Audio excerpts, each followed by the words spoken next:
Good morning, Super Talk 99.7 WTN. My name is Chris Hand. Thank you for joining us. Mac Morey's my producer. Decided to show up for work today. Thanks, Mac. On time, too. You look sharp, by the way. Thanks, man. Mac's got his hair gelled. He's got a crisp pink polo on. You look fly, brother. Thank you, man. You like the pink one. I didn't know if I was going to get made fun of or... No. This is a judgment-free zone. unless you happen to be a Democrat. There it is, yes. We will not pass any judgment on you. Speaking of Democrats, yesterday, I don't know why they keep doing this, but they let Joe Biden near a bunch of kids again. Ugh. Yeah. It was just as disappointing as you would think. One of the things that cracks me up is everybody's pushing for the pandemic 2.0, COVID cases on the rise. You can get them more jabs and arms, all those things, right? We're going to get the jabs, and the lockdowns are coming. All the rumors are flying. But okay, so that's happening, right? Biden's pushing it, and they send him out to go meet the kids. And while he's meeting these kids, this old man is hacking in his hand and then shaking the kids' hands. What? He keeps coughing in his own hands and then touching little kids. Oh. Yeah. And kids get sick super easy. Listen, with Biden's advanced age, he should not be anywhere near a school at the beginning of the year. So I mean, true. parents out there can agree with me. The first 2 weeks of school is the most treacherous time. Everybody's immune systems are commingling. We're getting all the germs back in the royal rumble of germs, and it is a dangerous time. It seems like every year, without fail, when school starts, I get a cold, and the kids get a cold. It just happens. Yep. There's no reason why this man, at his age, should be anywhere near a germ factory like a school. I don't think he has the antibodies to trust there. I don't think he should be betting on that. No. His immune system isn't strong. I mean, he can't, he takes so many naps. His immune system can't keep up. It can't keep up. It's not safe. We got to think about the safety of the president. Where's the Secret Service when we need them? Sending him into what is a germ war zone that is a school in the first week. Unbelievable. So, yeah, he's in there coughing on his hands and shaking the hands of kids. Yeah, awesome. This is what he said in a classroom. There was a nice little video photo op, if you will, with Joe Biden, Dr. Joe Biden, and the whole gang hanging out with the kids. The hardest thing I think is when you come back. What's the matter, baby? You look at me like I don't want to be in this mess. The hardest thing is to come back after 3 months of not doing any work. The hardest thing is to come back after 3 months of not doing any work, says Mr. Biden. Oh. Says the man who's been on vacation for basically a year of his presidency. And he awkwardly looks at this little girl. He's like, "What's the matter, baby?" Like, you have to understand, he has no self-awareness. This is the president of the United States who's been accused of sniffing kids. Not even accused. He's on video doing it. He's out there sniffing kids. And, he had that one awkward line last week where he said, talk to your dads after, I'm going to take you out for ice cream or whatever he said. Just real creepy. Daddy owes you. Yeah, daddy owes you. That's right. Daddy owes you. Burned into my memory. Oh, my God. So wait, that wasn't Jill? That wasn't his wife who he just called baby? No, it was a student. Oh, good. That's great. Does that make it better? Or does that make it worse? Very appropriate. It doesn't make it any less awkward. Still equally as creepy. The hardest thing I think is when you come back. What's the matter, baby? What's the matter, You baby? look at me like I don't want to be in this mess. I was waiting. You've seen that viral clip where Jill Biden's reading to the kids, and that one little kid goes, "Shut the F up!" I was waiting when he goes, "What's the matter, baby?" I see this clip going viral. I was like, "Please, kid, do it. I would have been the worst person to be in that classroom. If I was a kid, I probably would have been the one blurting it out, or at least egging on one of my classmates to do it. Yes. Do it. You won't. You won't. I double dog dare you. You won't do it. When you come back. What's the matter, baby? You look at me like I don't want to be in this mess. The hardest thing is to come back after 3 months of not doing any work, not doing any homework, and all of a sudden, you got a lot to make up. Everybody has a lot to catch up from what the end of the last year. Yeah, you got a lot to catch up on. That's the hardest part. Anyway, kids, I'm back to Lake Tahoe. I'll see ya. I'll be back in 2 weeks. I mean, the president, listen, I want to give the president credit where credit is due. He was putting in that work yesterday, guys. He sure was. He sure was. He met with the kids. He was hacking all over himself. He even had a doctor's appointment, actually, after he went to the school. So listen, he goes to the school, he's hacking all over his hands, and then he comes back, and apparently he's walking into the White House, and he's with a physician. Karine Jean-Pierre was asked about it at the press conference, which is just an awesome press conference. I got a lot of audio from that. But this is what she was asked. The press pool basically saw Biden walking into the Oval Office with a personal physician, so they wanted to know. The press pool spotted the president walking in the Oval Office with his personal physician, Dr. O'Connor, a few minutes ago. Is there an appointment? Did he have a meeting about a health concern? This is the first time I'm hearing of that. Clearly, I did not see that, so I can't speak to that. I just don't know. I can't speak to that. I just don't know. And the funny part is, like, it's literally your job to know what the president's doing. That's what you're here for. I understand you didn't exactly have the qualifications for the job, Karine Jean-Pierre, but we expect more of you. And this is a continuing theme from her press conference today. This is what she continually says. See that, so I can't speak to that. I can't speak to that. Can't speak to that.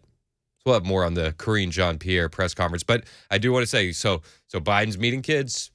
He's coughing on his hands. He's shaking kids' hands after he's hacking up that old man loogie on his hand. He's shaking kids' hands. And then, so gross. Oh, God. You can picture it, right? Oh, my gosh. He's hacking. It's like touching the tops of kids' heads, coughing in his hand, shaking kids' hands. The imagery really hit when you said old man loogie. That really... I want to listen.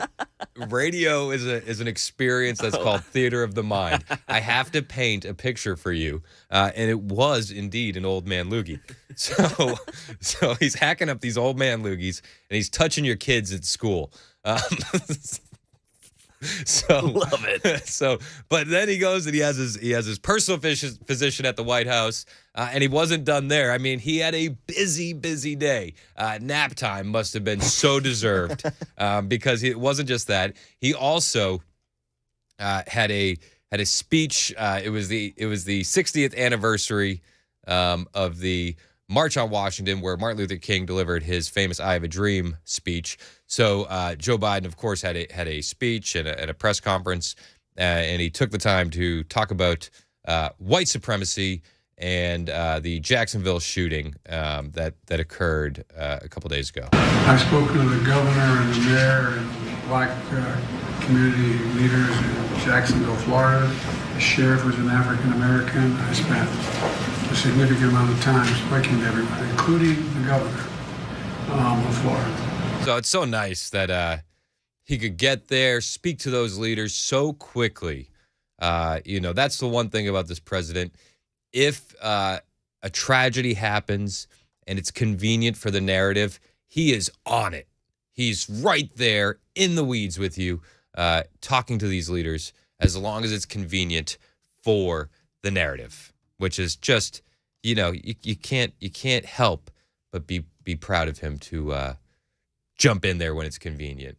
I'm sure the people of Lahaina would have loved for him to be on the scene as quickly as he was in Jacksonville for their tragedy. But what do you expect? What do you expect? He's busy.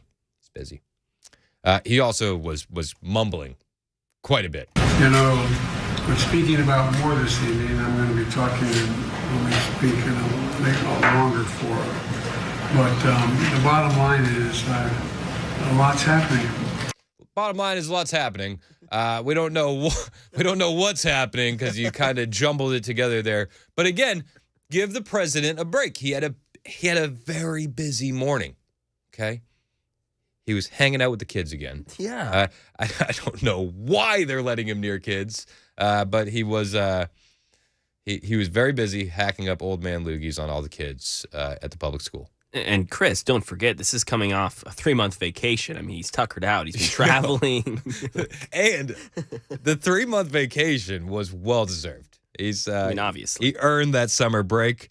If you cure cancer, you should be able to take a 3-month vacay. Let's celebrate the victories, you guys. Let's focus on the victories, all right? He cured cancer, but COVID's back, and he's doing his best to raise awareness by spreading it, I guess. Awesome. He also says, what a lot of us are thinking. He said he thought he would never be president. I mean, the idea that we're sitting here, I never thought that I'd be president, let alone be president and having this. Yeah, I never thought I'd be president. Yep. We didn't think that was going to happen either. Full disclosure. I thought that was a long shot. I don't know how it happened. I have no idea. 81 million, though. 81 million people love the guy. So he goes on to say, I didn't think I'd be president, let alone having a discussion on why books are being banned in America. I mean, the idea that we're sitting here, I never thought that I'd be president, let alone be president and having a discussion on why books are being banned in American schools. And yeah, well, why? Why are they banning books? These Nazis, guys, right? Am I right? Nazis. Pfft, Nazis. I mean, who doesn't want their kid to read a graphic novel about oral sex? Come on, man. Who doesn't want that for kindergartners all over the nation? And you're going to ban that? That's what the Nazis did, guys. That was a Nazi thing to do. And that's what the Republicans are doing. So thank you, Mr. President. Thank you. So crazy. And again, he wants to remind everybody why he's there. He looks to Al Sharpton. He looks to the King family, and he's there talking about banning books and the Jacksonville shooting and white supremacy because, it's the 60th anniversary of the March on Washington where King delivered his famous I Have a Dream speech. That's why he's there. If it wasn't the anniversary, he probably would have been at home already, tucked in for his nap. But instead, he was with the King family, and he had this to say. Well, we have to understand this is serious. I said a little earlier as I came in and sat down, I think this is as serious a potential turning point for the negative as it was when the turning point for the positive when your dad organized that march. I really think this is a critical time.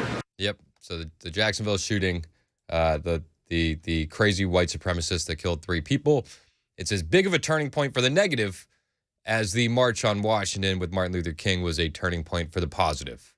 So, okay.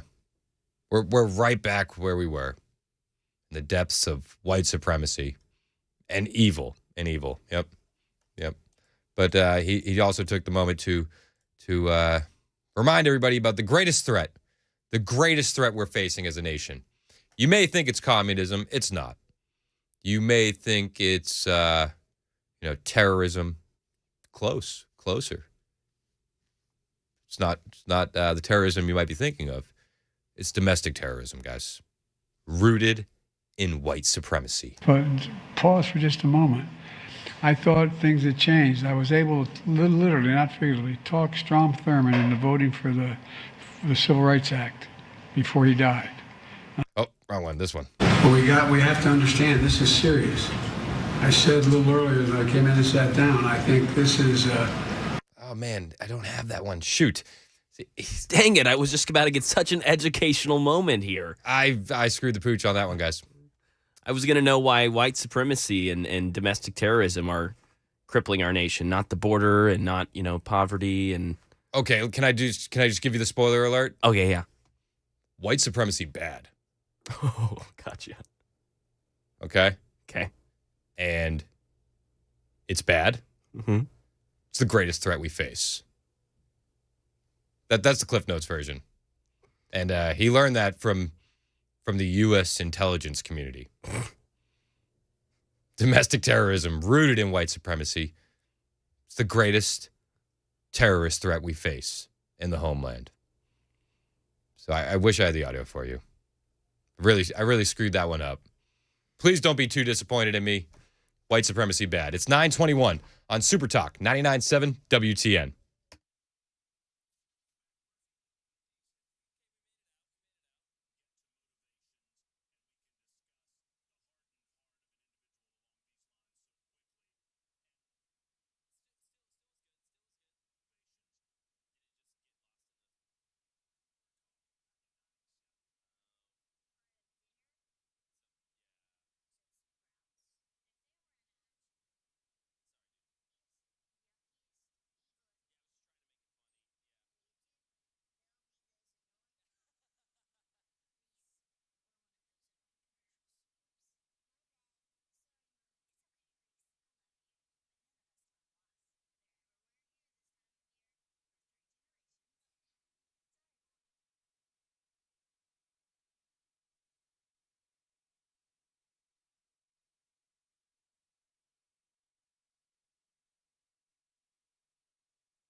Head-on bus crash in Nashville, Hurricane Idalia update. These stories and more at 9:30 on Super Talk 99.7 WTN. Thank you, Ken Weaver. It is 9:26 on Super Talk 99.7 WTN. 0370 just sent me a based screen grab. Oh, okay. From 1977. Joe Biden said integrating black students would turn schools into a jungle. A racial jungle. Whoa. Yeah, yep. That's news to Joe Biden. He actually says he convinced Strom Thurmond into voting for the Civil Rights Act. Listen to this. This is Joe Biden yesterday with the King family. But pause for just a moment. I thought things had changed. I was able to literally, not figuratively, talk Strom Thurmond into voting for the Civil Rights Act before he died. And I thought, well, maybe there's real progress. But hate never dies. It just hides. It hides under the rocks. And when someone breathes a little oxygen in, it comes out roaring out. Okay. So hate just roars out when you least expect it, just because you're breathing. Just breathing. It's interesting to note, though. This is from a fact check I just did. Biden made this assertion during an address. So pause for a moment. I thought things had changed. I was able to literally, not figuratively, talk Strom Thurmond into voting for the Civil Rights Act before he died. However, Strom Thurmond, who had shifted from being a Democrat to a Republican, voted against the Civil Rights Act of 1964 when Biden was not yet involved in politics and was only 21 years old. So, just another lie or another sign of dementia. Either or, take your pick at this point. This is classic. 8559 texted, he said, white supremacy while battling the man-made climate crisis. Only the liberals can save us now. Amen. Amen. It's one thing or the other. It seems like it's forced white supremacy or forced climate change. And I don't want to discount the fact that the guy in Jacksonville clearly was motivated by race, but crazy people do crazy things. I have a hard time believing that white supremacy is a huge domestic terrorist threat. I truly do. I don't know. Have you who bumps into a white supremacist on a daily basis? Anybody? Bueller? You know, like it just doesn't come up, you know, unless and then it bugs me. Again, I feel like the Biden administration jumps in on things like this instead of focusing on the fact that it's a crazy loon with a gun doing crazy things, right? Like a psychotic man. They focus on the fact that white supremacism is the biggest domestic terrorist threat that we face. But, you know, they only jump in on tragedies that help their narrative. And to me, I think that is that's the real travesty, as the president would say. That's the real tragedy. It's like, come on, man. Like, let's show that we're caring and we're thoughtful when it's convenient for us. That's what the Biden administration does. 9:30 on Super Talk 99.7 WTN. Here's the headlines with Ken Weaver.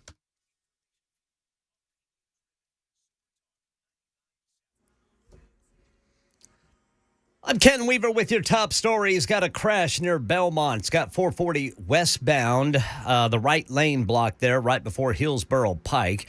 And then rolling roadblocks in Goodlettsville. That's got 65 northbound, the right lane blocked at the Davidson-Sumner County line.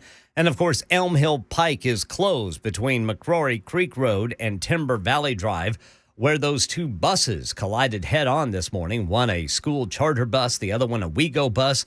It resulted in the crash of two SUVs. And Police Department spokesperson Kristen Mumford told reporters, The driver of the WeGo bus was the most seriously injured person. The good news we have to report is that he is stable. Other injuries reported were minor. 10 students and a driver on the Republic High School bus. Their injuries minor. The driver and a passenger in one of the SUVs involved went to the hospital for minor injuries. That's the latest news. Weather's next. I'm Ken Weaver, WTN News. One of the big words being thrown around in the investing world right now is this one. You may have heard it. Fiduciary. The idea that the investment advisor has to keep your interest first when they give advice. Now, it's being used in a marketing sense right now, and one of the things that I found fascinating, there was a study by the University of Southern California and Indiana University. They looked at investment advisor portfolios and they found that they were making basic academic mistakes in the management of their own portfolios. And the question that they asked was, if they can't even keep their own best interest first, how are they going to keep your best interest first? That was the question. Now, one of the things that we do at Paul Winkler Inc. is every one of our offices, 10 offices, is run by a degreed planner, number one.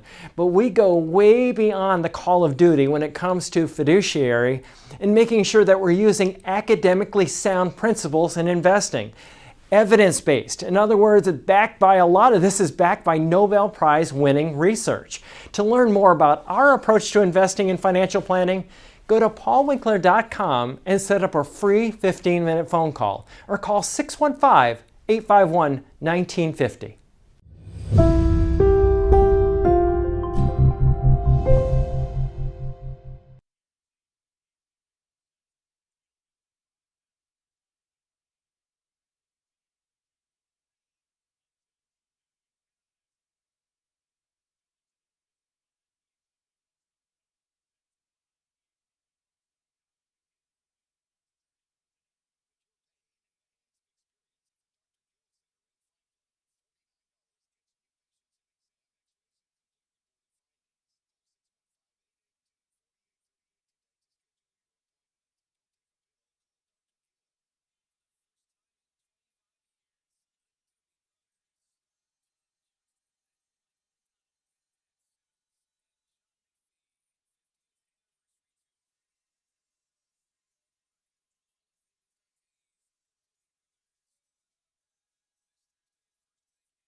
9:37 on Super Talk 99.7 WTN. My name is Chris Hand. I think I just got accused of being a racist. Yep. 5645 texted in. Said, is white supremacy bad? Because the way you're so flippant about it makes me think you're cool with it. Weird. I mean, did I not say that the Jacksonville shooter was racially motivated and a crazy person? I just think that the Biden administration uses those narratives when it's convenient. And I think it's a small problem. If you know, again, I don't know how I could be more clear that somebody killing somebody over race is bad. I don't really care what race is doing it to what race. If that's the reason it's bad. I think actually killing people in general is bad. So I don't know. I've made it. So I've been accused of being a racist. You know, domestic terrorism, guys. It's a big deal. It's a big deal. You know, that's why the FBI targets parents at PTA meetings as domestic terrorists. That's why. You know, if you're a Catholic and you go to Orthodox Mass, you may be a domestic terrorist. So, you know, this is what happens. This is what happens. Michael texted in 7173 said, Chris, you weren't being flippant about white supremacy. You're being flippant about Joe Biden, and there's a big difference. Yes, exactly. They use the narrative when it's convenient. Weird. Hey, Brian in Nashville just hung up on me. What's up, Brian? Brian went on hold for like 10 seconds. Well, Brian's point was pretty straightforward. He's basically just saying the people who are accusing you of doing that over super text are quite often the ones that are actually the racist ones. So yeah, I mean, yeah, I get accused of being cool with white supremacy. I do happen to be white, so I don't know. Does that mean I'm a white supremacist? I guess you know, whatever. This is what people do when they have no actual facts to argue with you about. They resort to name calling. You know, 4152 said probably the same person who accused Dan of being a racist this morning over the shootings. Yep. Jeez. This is what they do. If you can't argue with facts, you argue with name calling. And that's the most evil name you can call anybody these days is a white supremacist. So, yeah, I guess I'm over the target.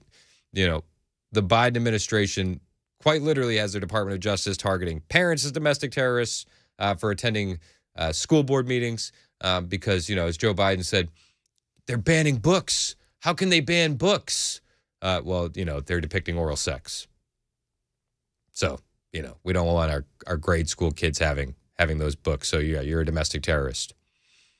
Anything that goes against this regime is a domestic terrorist. Weird. This is what happens. And now the super text line is just saying, Chris, you made it. You're officially a white supremacist. So Matt texted and he said, yeah, if you don't virtue signal, you get called a racist. That's what happens to any white person. Yep. 8190 says, sounds to me like they're a black supremacist. I don't know if they were black or white or what. I don't know. It could be, I don't know what kind of a supremacist. They're just texting names. Gary, you're on the line. You want to talk about racism. Gary, you're on Super Talk 99.7 WTN. What's up, Gary? Well, I'm a white person, and, you know, I love everybody and that sort of thing, but I know where the most racist killings happen every day. Blacks killing black people. I mean, it doesn't get any clearer than that. I mean, it's happening every day. So those are black people And that's killing black people. And that's one of the things I said to that texter. I said, I think that this administration just doesn't actually care about the victims because they don't address what happens in Chicago. They don't address what happens in these major cities. They certainly didn't address it in New York when black folks were going after Asian folks. They tried to make that seem like it was racism from white people as well. And again, I think crazy people are going to do crazy things. Evil people are going to do evil things. I don't think that we should be painting with a broad brush for just about anybody. But, you get called a racist for speaking the truth these days.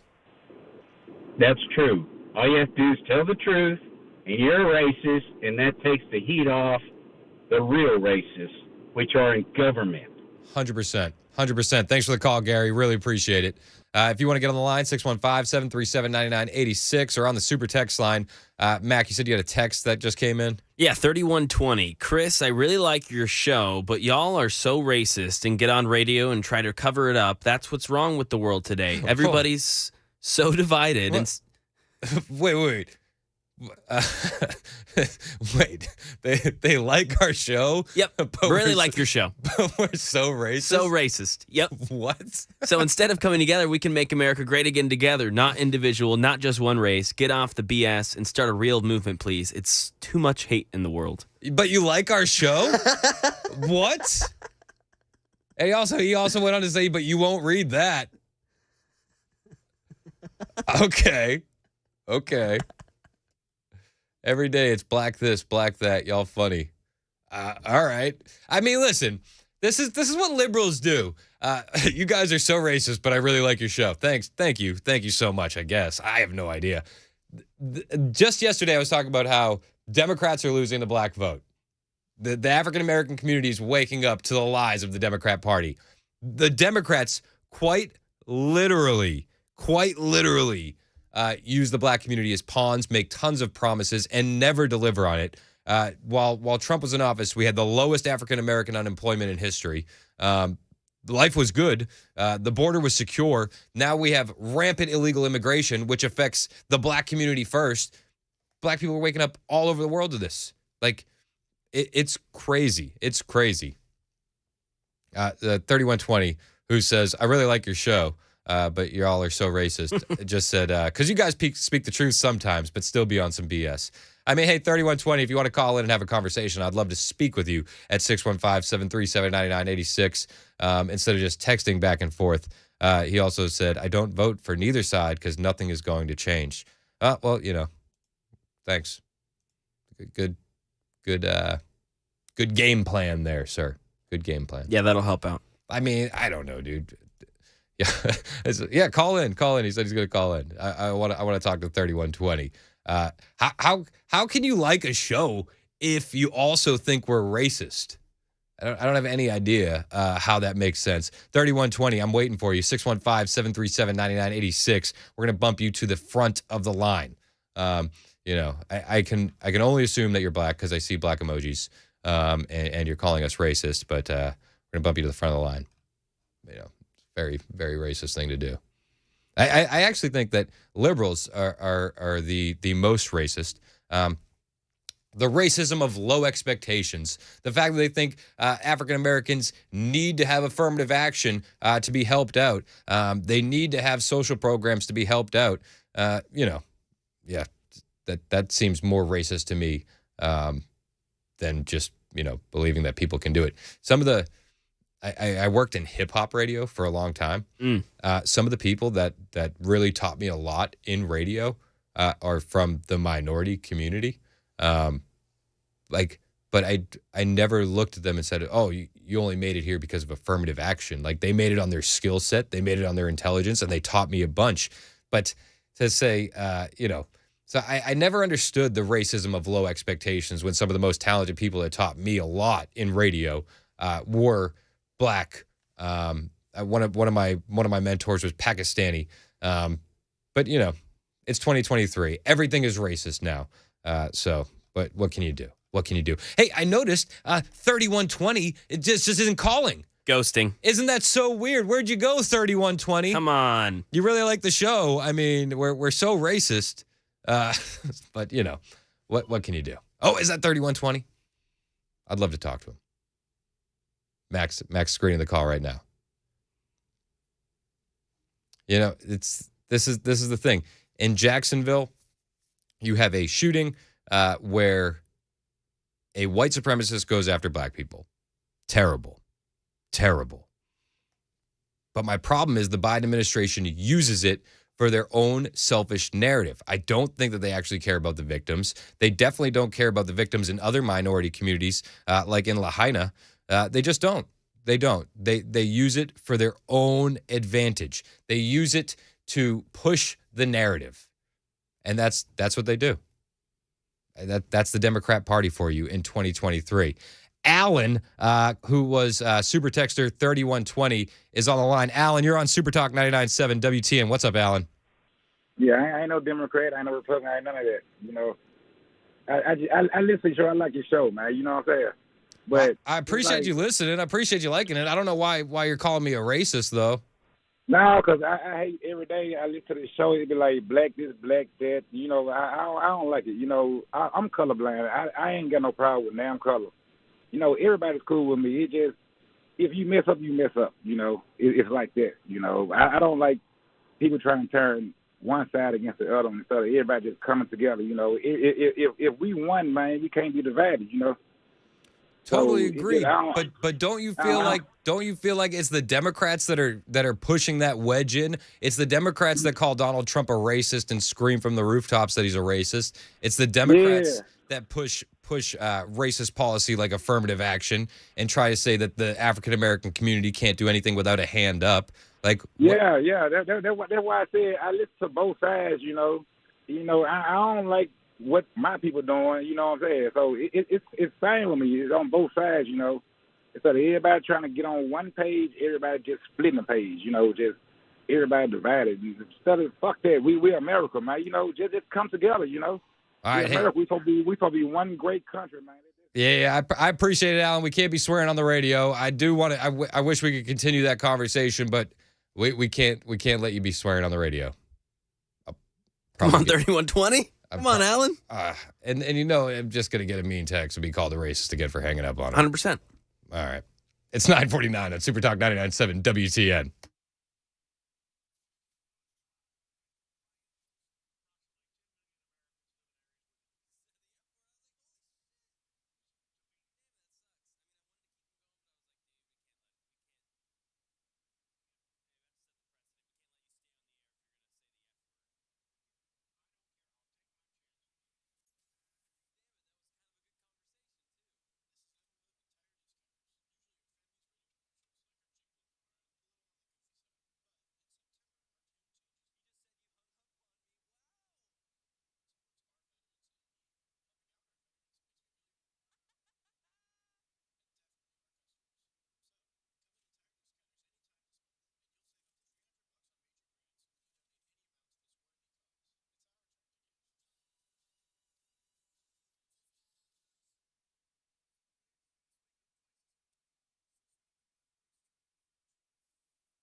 Elm Hill Pike still closed between McCrory Creek Road and Timber Valley Drive due to that head-on school bus and WeGo bus crash. Also, 2 SUVs crashing. Details on that crash coming up. We also have rolling roadblock right lane closed. That's going to be 65 northbound in Millersville. Then in Williamson County, right there at Arrington, 840 westbound is like a parking lot. That's a 13-minute delay. You got Medicare drug price negotiations starting, and Hurricane Idalia is getting stronger. And wait till you hear what doctors pulled out of a woman's brain, and it was alive. These stories and more at 10 on Super Talk 99.7 WTN. It was alive? Yes, sir. All right. I'm going to be listening for that. Also, this hurricane, Idalia, that's coming to Florida. Have you heard about the fuel contamination that officials are warning people about? So here's what I'm seeing. Florida Gulf Coast drivers are warned of contaminated gas as Tropical Storm Idalia bears down. It's a hurricane now. So there's a list of gas stations. 20 gas stations, right in that area where it's going to be hit. Okay, and apparently they were told that the gas was contaminated with diesel over the weekend. So if you've been filling up your car, you've been filling up your generator with gas from one of these gas stations, you're going to be SOL, my friends, because the gas was contaminated with diesel fuel. So they're now warning people in those areas that the contaminated gasoline and diesel have the potential of causing engine damage or affecting operability. Is that how you say it? Operability? You know, the fact that your generator just won't work because the gas has been contaminated. Oh my gosh.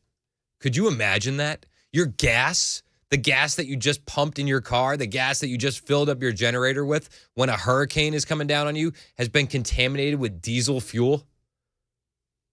If this ends up being as bad of a storm as it could be, the conspiracy theorists are going to run wild with the contaminated gas theories. We've seen how people are dealing with the Hawaii stuff on the internet, and a lot of the Hawaii conspiracy theories are interesting. Have you heard some of them? Like this a little bit, yeah. Everybody's going in on space lasers, which is space lasers. But heard about those, yes. So, but they're saying it doesn't affect stuff that's blue. And I don't know. I'm not a space laser scientist, guys. Just gonna full disclosure. What? I'm not a space laser scientist. But they're saying that space lasers don't blow up anything that's blue. And you look at some of the videos, and it's weird. There's only blue stuff left.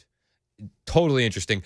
Russell Brand, though, I felt like nailed it on the Hawaii conspiracy. Here's what he had to say. They started this fire. They started it with a laser from space. And whether it's true or not, it not only feels true, in terms of its results, it is kind of true. There is a conspiracy to keep you poor and to benefit rich elites. But it's everywhere. It's almost like water to a fish. It's not a conspiracy. It's just the environment you live in. You live in corruption. Every time there's a disaster or fire, you bet it's going to benefit elites. You bet the poorest people are going to suffer more. Every time there's a pandemic, you bet they're going to control you more, and rich interests are going to benefit from it. We might not find a smoking gun or a beaming laser, but you can be sure that BlackRock and the world's most powerful individuals will benefit down the line from this disaster. The trouble is, by then, me and you, unless we're very, very careful, will be focusing on the conspiracy theory or the tragedy of 2024 or 2025. So for now, let's focus on those that are truly suffering. The people of Hawaii who have lost their lives and who have lost their homes. But let's not get so caught up in grief that we forget how these disasters are exploited by the powerful that benefit from a system that seems to be advantaged every time there's a disaster for ordinary people. They started this fire. Yeah, so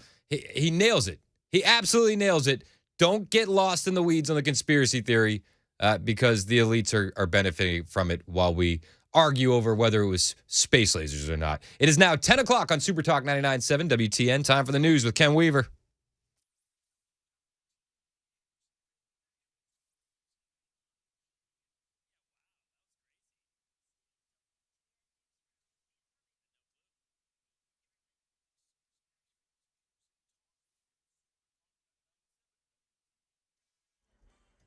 10 o'clock on the dot. I'm Ken Weaver with your top stories. Full forecast in 2 minutes. Right now in Nashville, Metro Police say none of the injuries are life-threatening after a head-on collision between a school bus and a WeGo bus, which then caused two SUVs to crash on Elm Hill Pike between I-40 and Patio Drive this morning.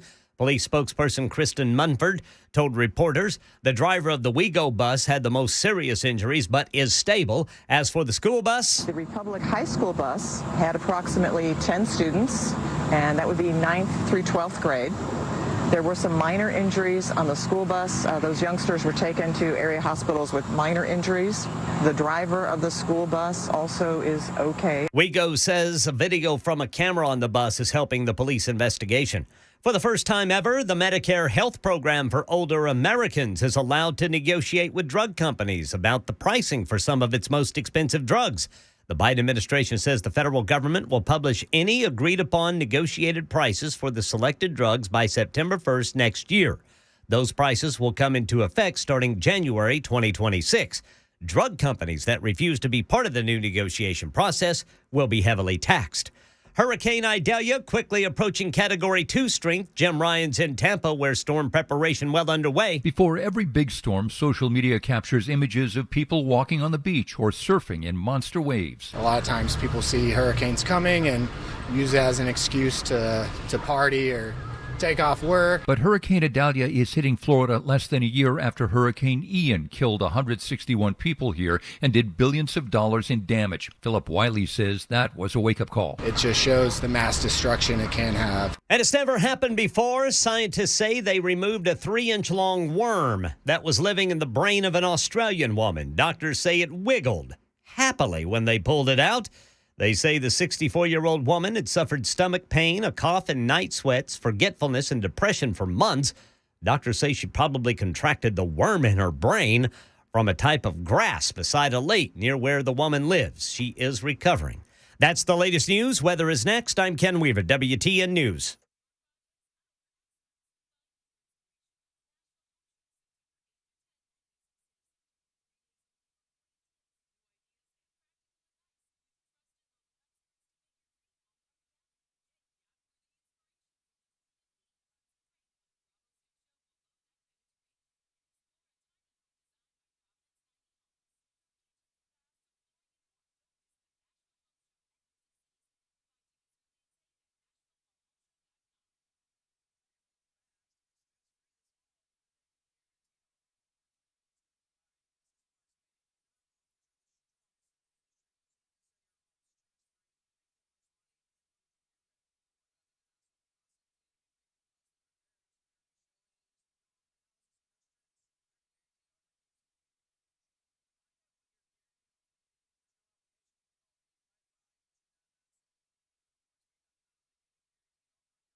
Yeah, the weather has been nice, but before you know it, we're going to start having those cool mornings where you're going to want to kick the heat on to kind of get the chill out of the house. But before you do that, you should call my friends at Jeff Eddy's Efficient Heating and Cooling. Hey, it's Chris Hand for Jeff Eddy Efficient Heating and Cooling, and it can be so hard to find someone you trust when it comes to these large home repairs, and that definitely includes heating and cooling. So before you get those cold mornings coming in and you got to kick on your heat to get rid of that chill, you should have your heater and your AC unit checked out by Jeff Eddy Efficient Heating and Cooling. They're a small company with big service and even bigger results. I trust Jeff Eddy and his crew to do what's right, and they have proved it time and time again. So if you're trying to make the decision and you've had somebody look at your AC unit or your heater and you're trying to make the decision whether you should replace or repair, have Jeff and his crew come and take a second look. A lot of the other guys will just try to pressure you into replacing the unit because they make more money that way. But with Jeff Eddy Efficient Heating and Cooling, they just want you to make the right decision, an informed decision, and do what's right for you. And with Efficient, they offer up to 18 months, same as cash financing on your next unit. They're a diamond contractor with Mitsubishi Electric and an elite pro partner with Rheem. Go to efficienthvac.net or call 615-784-4424.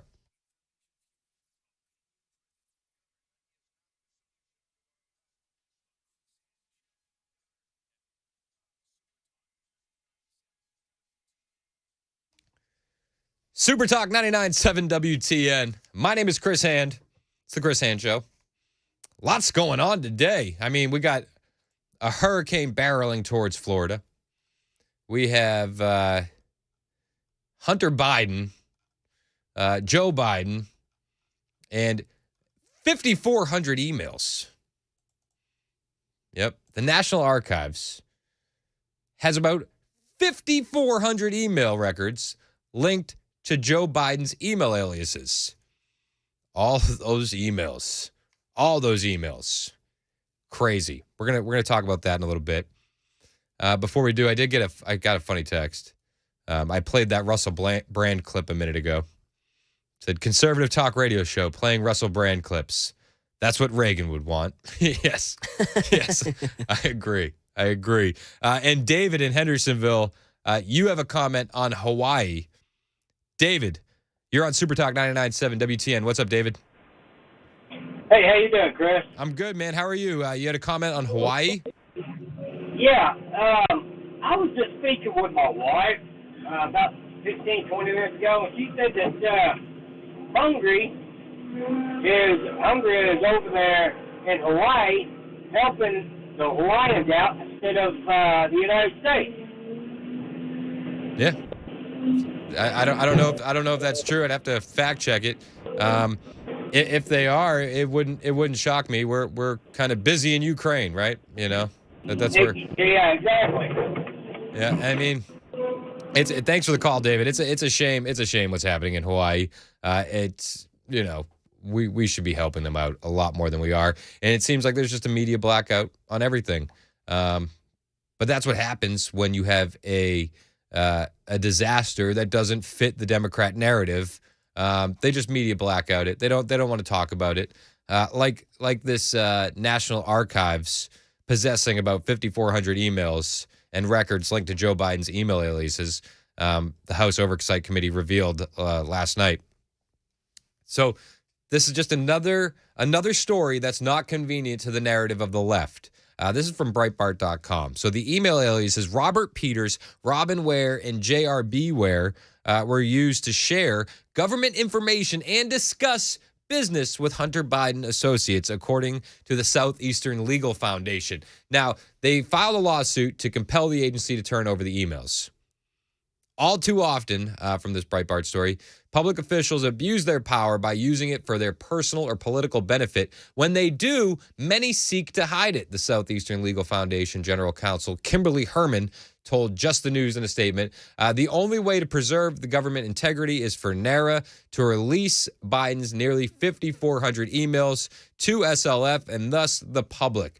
Do you think they're going to give up these emails without a fight? I don't think that that's going to be the case. House Oversight Committee Chair James Comer in August requested those archives and requested that they hand over all the documents and communications in which then Vice President Joe Biden used those alias emails, Robert Peters, Robin Ware, JRB Ware. And he said, Joe Biden has stated that there's an absolute wall between his family's foreign business schemes and his duties as vice president, but evidence reveals that access was wide open for his family's influence peddling.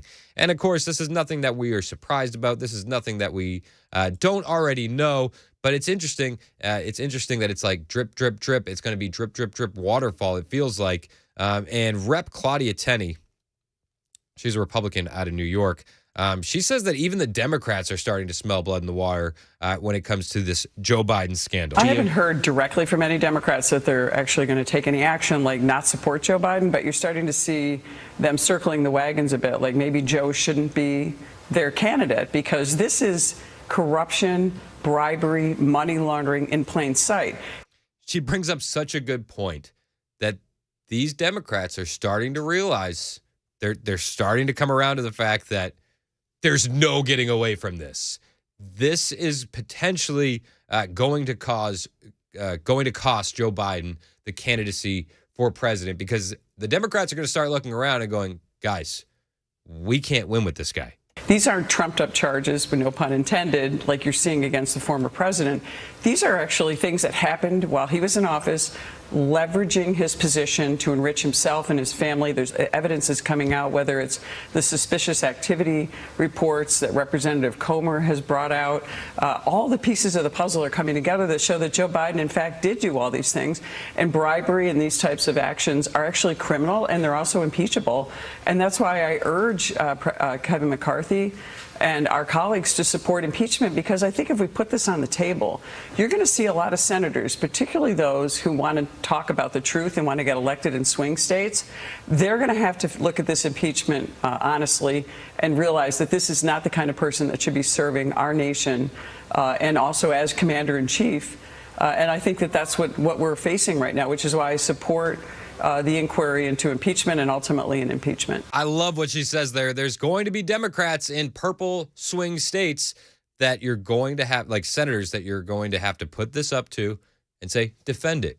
There is so much evidence against the Biden crime family, from the suspicious activity reports. I just had a Biden moment. Suspicious activity reports from banking institutes, from the bank records themselves, the emails, the text messages. We could go down the list about the evidence. It's all there.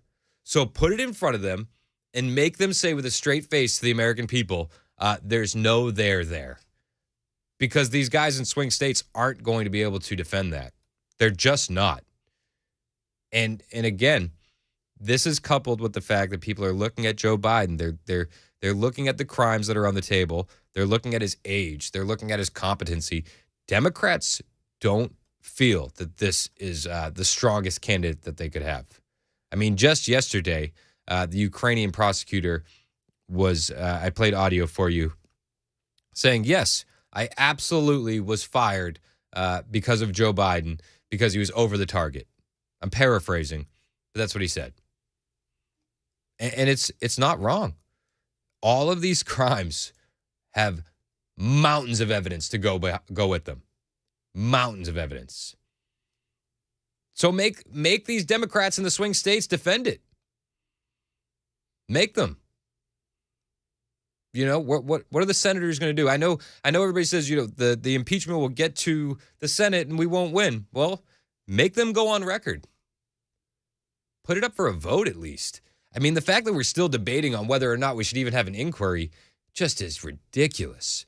We have so much evidence against this guy. But they'll distract us with white supremacist shootings and domestic terrorism. They'll distract us with mugshots. They'll try to get our eye off the target, but we shouldn't get our eye off the target. The target is the fact that Joe Biden has been committing these crimes for a very, very long time. Allegedly. Got to say allegedly. But here we are. It's 2023. We have mountains of evidence. And Republicans still don't do anything. Republicans are still so soft and so weak. You have district attorneys and attorney generals for the left going after Donald Trump every chance they get. We don't have one Republican attorney general, one Republican district attorney with the spine to do anything against the Biden crime family. Not one. Not one. Throughout all of this, we haven't had one attorney general stand up. Not one district attorney stand up and say, I'm going to charge Biden with this and try and make him defend it in court. Not one. It's unreal. But the Republicans are just weak. We could have mountains and mountains of evidence, which we do, and they won't do anything.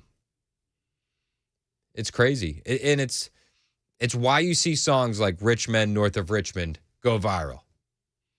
Because the problem isn't just on one side. The problem is on both sides. It's a big club, and we're not in it. I was a little bit bummed out this morning. Dan got a viral version of a Biden version of Rich Men North of Richmond. And I was kicking myself that I didn't find it first. I was kicking myself that I couldn't find it first. Mac, have you heard this? Listen to this. It's Joe Biden's Rich Men North of Richmond version. I've been selling influence for personal gain, overseas trips, on a government plane, been taking bribes from China and Ukraine, and then I launder the cash while my son does cocaine. It's the Biden way to make lots of dough. And to the FBI, they don't want to know. I can always depend on my powerful friends, because I'm a rich man north of Richmond. Absolutely based. Could have been about 3 minutes longer. Yeah, 100%. They could have kept going. Oh, my gosh. It's so true, though. Hey, Bill and Smyrna, you have a comment on Joe Biden's income tax. What's up, Bill? You're on Super Talk 99.7. Thank you, Chris. I wondered, since they can pretty much prove he got the money, even though they can't quite prove yet where he got the money from, can they check and make sure he paid income tax on that money that he received? Because that's how they got Al Capone. I mean, I think that they just need to do everything and leave no stone unturned. I mean, we have text messages from Hunter Biden's laptop that says he had to give half his salary to Pop. You know what I mean? We have the 10% for the big guy emails. We just need to go in on that. But we don't have any Republicans with any stones. We don't have any Republican district attorneys going after him the way the left goes after Trump. And again, the problem is on both sides. It's crazy to me. Okay, I figured income tax would be the thing to catch him on. I don't care what we catch him on. I just want to hold him accountable for what he's done. Thanks for the call, Bill. Really appreciate it. So a lot of people are texting in and saying that they should use that Joe Biden AI song on a commercial for Trump.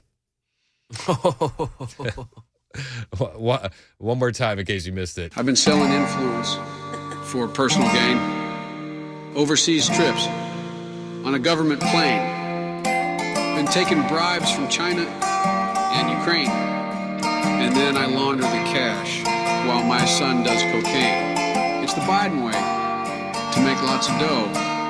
And to the FBI, they don't want to know. I can always depend on my powerful friends, because I'm a rich man north of Richmond. They should absolutely use that on a commercial for Donald Trump. A lot of the texters are sending that in. Dan Mandis found that. I told him I was going to steal it, and he said, "Go for it, go for it." Super dope. Super dope. Indeed. Based fine by Dan Mandis. That's not being used on a Trump commercial. However, Trump is using the Democrats in his new campaign ad, believe it or not, and it sounds a little bit like this. A recent survey revealed most Republicans believe the 2020 election was illegitimate. Yet despite their constitutional right to free speech, Republicans, including our president, are now being ridiculed and prosecuted for stating their belief. Of course, corrupt Biden, crooked Hillary, and their radical friends would never call an election stolen. Or would they? Trump knows he's an illegitimate president. He lost the election, and he was put into office because the Russians interfered. Bush versus Gore. A court took away a presidency. Al Gore won that election. They stole the last presidential election. I arranged to meet Senator Kerry. He told me he now thinks the election was stolen. If Stacey Abrams doesn't win in Georgia, they stole it. Watch the entire shocking and hypocritical video by going to this QR code. Then ask yourself, why weren't they prosecuted? I'm Donald J. Trump, and I approve this message. The only thing I really thought was weird was the voiceover guy. I think that's the same one from Alice Rowley's campaign. So he's, he got fired for his confrontation with Matt Murphy. Yeah. But he's failing upwards. Why weren't they fired? Oh, why weren't they fired? Why weren't they prosecuted? Why weren't they prosecuted? Doesn't it sound like the same guy from the Alice Rowley campaign? 100%. I don't know. That's like the first takeaway I had from that. I was like, oh, it sounds like Alice Rowley.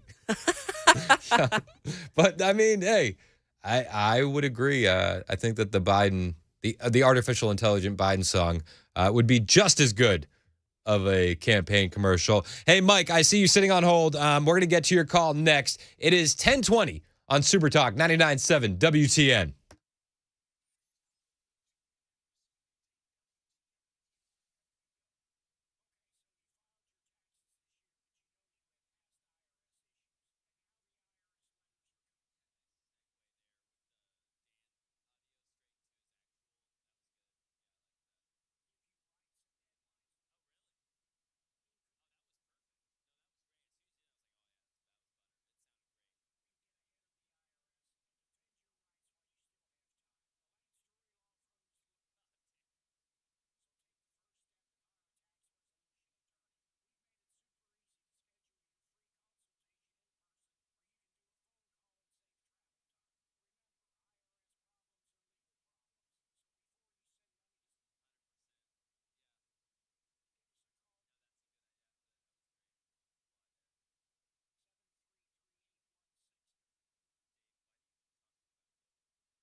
Elm Hill Pike still closed between McCrory Creek Road and Timber Valley Drive for that investigation into a head-on bus crash this morning. We've got details on that coming up. Also, Hurricane Idalia is getting stronger. These stories and more at 10:30 on Super Talk 99.7 WTN.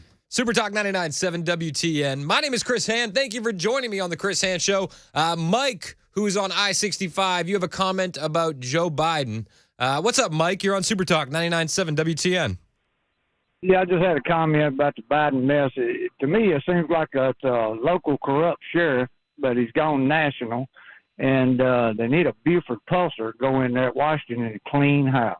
Hey, I wouldn't be opposed to that. You know, somebody needs to Trump clean needs house. A big hickory stick. Thank you, Chris. Thank you. A big hickory stick. I like it. Thanks for the call. Was he threatened to beat the man with a switch? I don't know. It certainly seemed that way.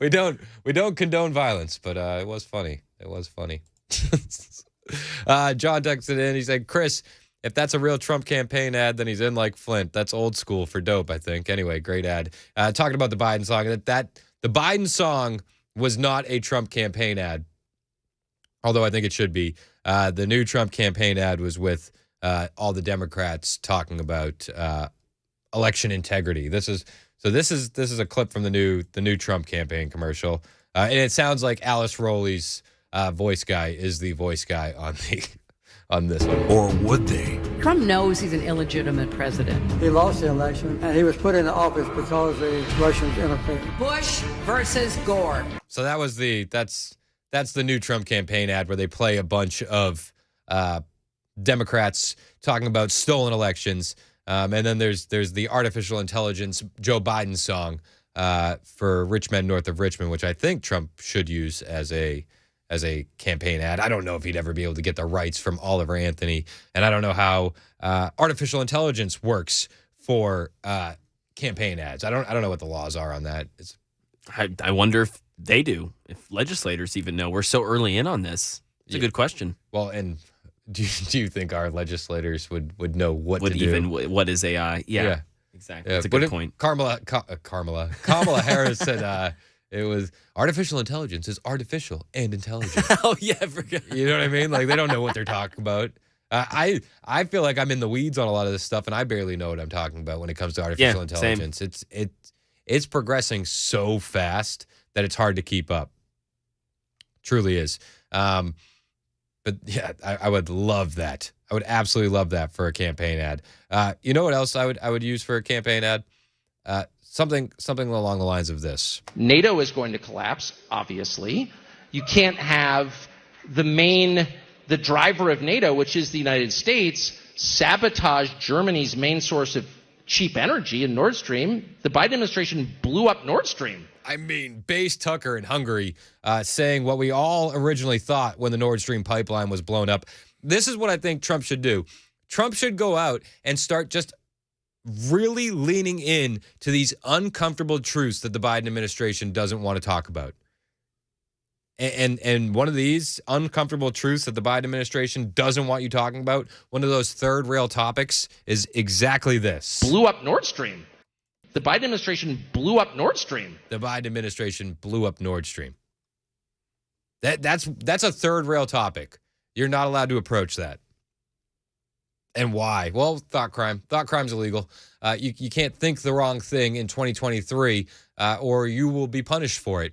And I think that Trump needs to find those third rails and lean in on it.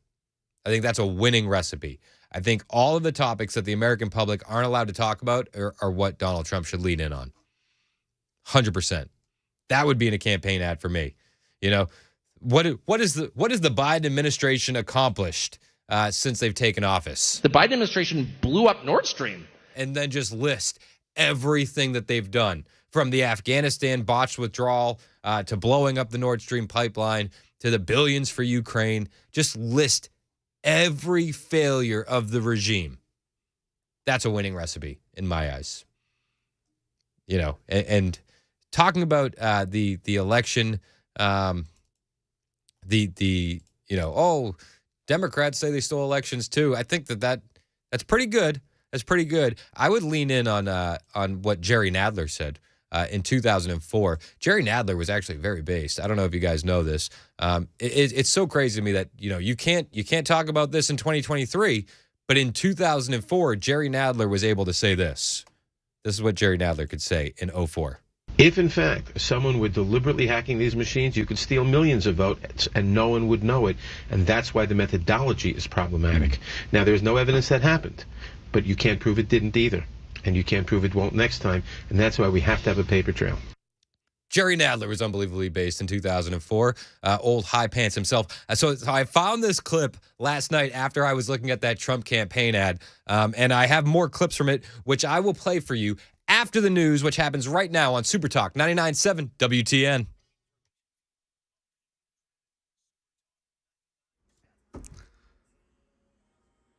.30 on the dot this Tuesday morning. I'm Ken Weaver with your top stories. That is a 23-minute delay, drivers, in Sumner County, 65 northbound. You've got the right lane blocked by a rolling roadblock in Millersville. Then in Williamson County, stop-and-go traffic, 12-minute delay. That's going to be I-840 westbound between Horton Highway and Arno Road, right there around Arrington. Then a crash, 24 westbound before MLK Parkway in Clarksville. And, of course, Elm Hill Pike is still closed between McCrory Creek Road and Timber Valley Drive. None of the injuries from that crash Head-on between a school bus and a WeGo bus are life-threatening. Happened around 6:45 on Elm Hill Pike. WeGo spokesman Eric Melcher. There was video aboard the bus, and that has been downloaded, is assisting police in the investigation. And of course, we'll cooperate fully with them as the investigation moves forward and have our own safety investigation as well. There were minor injuries among the 10 students on the Republic High School bus. That's the latest news. Traffic and weather next. I'm Ken Weaver, WTN News. One of the big words being thrown around in the investing world right now is this one. You may have heard it. Fiduciary. The idea that the investment advisor has to keep your interest first when they give advice. Now, it's being used in a marketing sense right now, and one of the things that I found fascinating, there was a study by the University of Southern California and Indiana University. They looked at investment advisor portfolios and they found that they were making basic academic mistakes in the management of their own portfolios. And the question that they asked was, if they can't even keep their own best interest first, how are they going to keep your best interest first? That was the question. Now, one of the things that we do at Paul Winkler Inc. is every one of our offices, 10 offices, is run by a degreed planner, number one. But we go way beyond the call of duty when it comes to fiduciary and making sure that we're using academically sound principles in investing. Evidence-based. In other words, a lot of this is backed by Nobel Prize winning research. To learn more about our approach to investing in financial planning, go to paulwinkler.com and set up a free 15-minute phone call or call 615-851-1950.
Super Talk 99.7 WTN.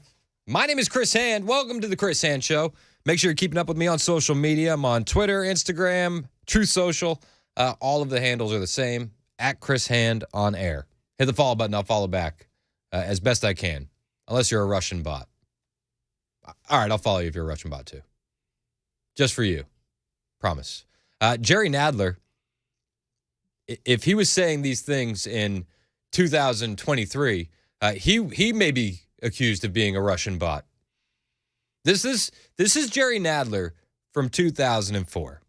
And I found myself after watching the new Trump campaign ad where he had Democrats calling out stolen elections. I found this video from Jerry Nadler. And I found myself sitting there on the couch last night doing show prep, just being like, whoa, I didn't know Jerry Nadler was so based. If, in fact, someone were deliberately hacking these machines, you could steal millions of votes and no one would know it. And that's why the methodology is problematic. Now, there's no evidence that happened, but you can't prove it didn't either. And you can't prove it won't next time. And that's why we have to have a paper trail. It's unbelievable to me how much the Overton window has shifted. If you're unfamiliar with the Overton window, it's an approach to identifying the ideas that define what we're allowed to talk about, what's acceptable to discuss. Okay, so the window shifts to the left and to the right, and then what falls in the window is what you're allowed to talk about. Okay, that's the Overton window. You know, in 2004, inside the window, it was perfectly acceptable for Jerry Nadler to talk about voting machines being hackable. In 2023, because Orange Man bad, that topic is outside the Overton window. So you can't talk about that kind of stuff anymore. But 2004, Jerry Nadler, he was all in on voting machines being hackable, and he even had documented evidence of voting machines malfunctioning. We've documented it. Any number of people have documented a machine in this county that recorded 11,000 extra votes for Bush. In that county, there was counting Kerry votes for Bush. People who touched Kerry's name would come up Bush, and they touched it again, and it would come up Bush, and they touched it a third time, and finally got it right. And all kinds of things like this. One machine, when we say one machine, these are large machines, like a half a county apparently. Yeah. After it reached 3,000 votes total, every time you voted for Bush, it subtracted one instead of added one. When you pushed Kerry, it subtracted one instead of adding one. And all these instances were instances where they were caught. Otherwise, they wouldn't have been reported. They were caught, presumably corrected. The question, obviously, is how many instances were not caught that we don't know about? And what, if any, impact did that have on the election, if not for president, then for county commissioner or congressman or whatever? Or, 2022 midterms in Arizona. Who knows? But the weird thing is, because Jerry Nadler says that, he's a Democrat, he's allowed to get away with it in 2004. But if Trump or a Republican says it now, you're an election denier, and how dare you question democracy? It's democracy. You can't question democracy. But Jerry Nadler in 2004 says there's really two types of worries with these electronic voting machines. Number one, we've seen a lot of what I'll call honest glitches where it just didn't work right, but also that these machines are hackable, that a dishonest employee of the vendor or a dishonest employee of a local board of elections or simply someone who knows electronics and has a computer at home could hack into these machines and put in a secret instruction to disregard every 20th Democratic vote or add 10% to the Kerry or to the Bush vote or whatever, and you might not ever know it. Yep, Congressman Jerry Nadler, Democrat out of New York. That was him in 2004 saying, these voting machines are hackable. That these voting machines, there could be just a glitch. There could be a glitch that would mess stuff up. Or it could be a dishonest employee. Weird how this was allowed to be talked about in 2004, but in 2020, when in Detroit we see them covering up the windows where they're counting ballots, or there's accusations of this kind of fraud, you're not allowed to talk about it. The Overton window has shifted. Now, I don't know why the Overton window has shifted, and this is not allowed to be discussed anymore. But I think it should be discussed. And maybe I'm not allowed to discuss it because I'm not a Democrat like Jerry Nadler, and I'm not from New York. Maybe, possibly. But Jerry Nadler, in 2004, this man says one county lost 4,500 votes because of these machines. There was one county where on some local race or some referendum, they lost 4,500 votes. Machine hiccup, they lost it. 4,500 people didn't have their votes counted. Oh, weird. Again, I just have these flashbacks to Arizona, where ballots couldn't be counted, but because of a hiccup. The marking wasn't dark enough. It was a hiccup in Arizona. Listen, I don't want to say everything's nefarious, but the fact that you're not allowed to talk about it gives more credence to the fact that it could be nefarious, puts more weight in that conversation. Like, let's at least have the discussion. I always said that about 2020 as well. If the Democrats truly, didn't steal an election, wouldn't they want to be the loudest ones trying to prove it? Wouldn't they? But the Overton window shifted. You're not allowed to have those conversations anymore. But in 2004, Jerry Nadler, a Democrat congressman out of New York, he's having these conversations. He's bringing up these concerns. We've heard Kamala Harris bring up these concerns in the past. We've heard Hillary Clinton bring up these concerns in the past. But I just think it's important to highlight how much the Overton window has shifted and how you're not allowed to question these machines anymore. And how did these machines get put in place in the first place? These companies did a tremendous sales job. After the 2000 election in Florida, where we had all those problems with the Chads, and everybody said, get rid of these punch card machines. Find a better way to do it. Find a better way to do it. They had these products. These products weren't really quite ready, I don't think. I mean, we have all these professors and these computer experts telling us that the encryption algorithms aren't sufficient, that the protections aren't sufficient. They're proprietary data, so they're kept secret, so we don't really know. But they wanted to sell their machines. They wanted to sell the machines. The encryption data, the algorithm, it's all private. It's crazy how Jerry Nadler can talk about this in 2004, and he holds a certain weight with it. But Mike Lindell talking about it in 2020 and, pillow man crazy. Kamala Harris, she could talk about it. This was 2018 when Kamala Harris talked about it, Mac?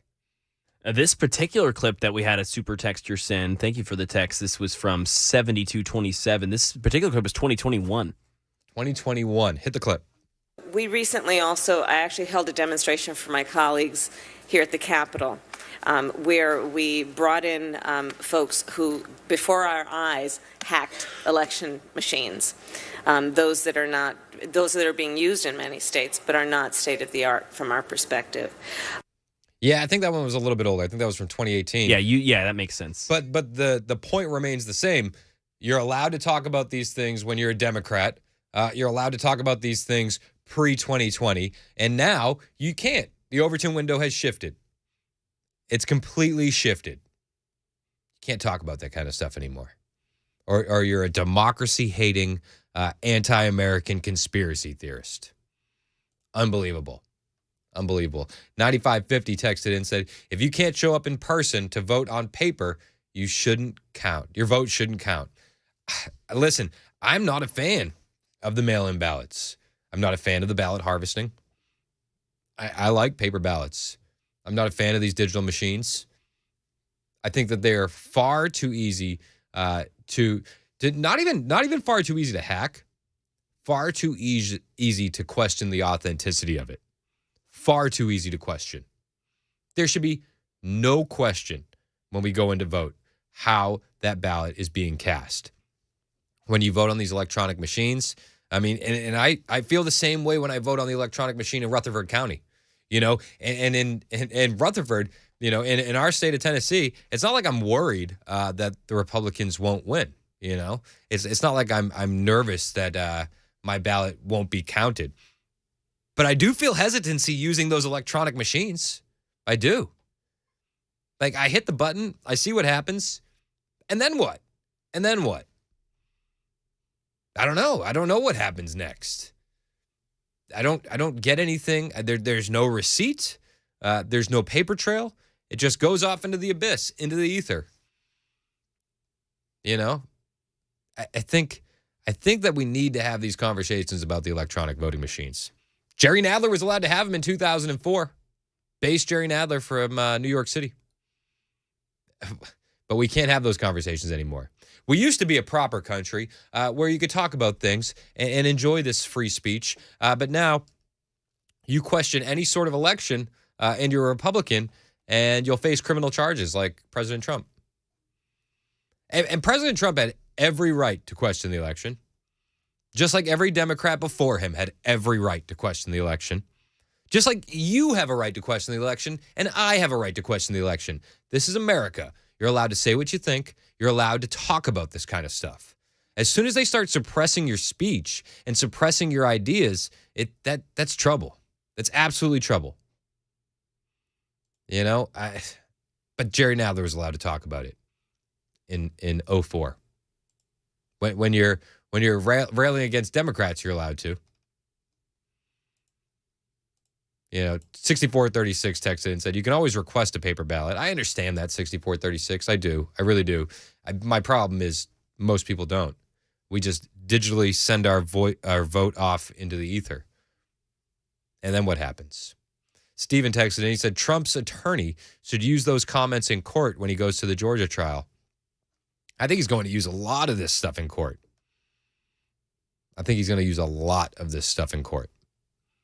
It's all there. It's all there. 4638, how do you feel about getting rid of the idea of secret ballot?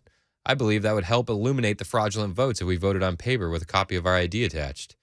I mean, you know, I think that your ballot should be secret. I think that there should be some kind of receipt with it.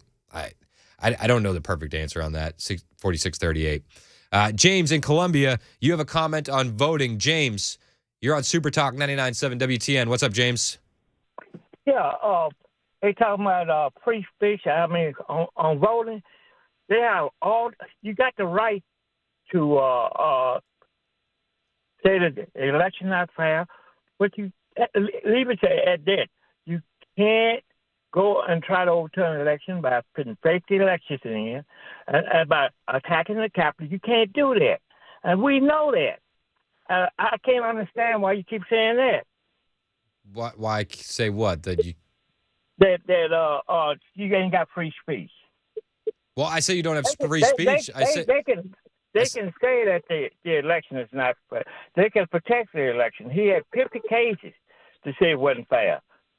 But the other guys, they didn't attack the Capitol. They didn't fake the election in. I mean, it's doing all kind of crook. I mean, we law-abiding citizens or we non-law-abiding citizens. They broke the law. I don't think Trump broke the law by saying... Trump broke the law. Anytime, if I would stood up there and say, let's go down to the Capitol and I'll follow you down there, and they attack the Capitol. Yeah. I would be arrested for inciting a riot. I appreciate Rodney King. I sure do appreciate the call, James. Thank you for calling in. You know, when we're talking about they attacked the Capitol, and then I heard him mention Rodney King. I don't think I'm going to be able to say anything to convince James otherwise. Eric in Hendersonville, you have a comment on voting. Eric, you're on Super Talk 99.7 WTN. What's up, Eric? Hey, thanks for taking my call. You know, I thought of this example regarding the whole the ballot issue.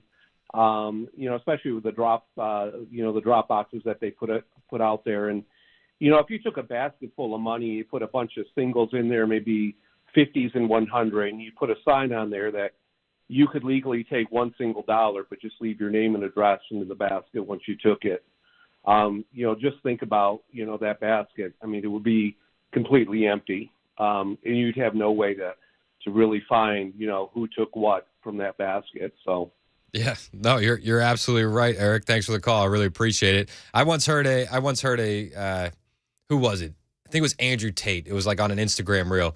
He said, if you and I were playing basketball and the prize was $10,000 and you were allowed to cheat, would you? Of course you would.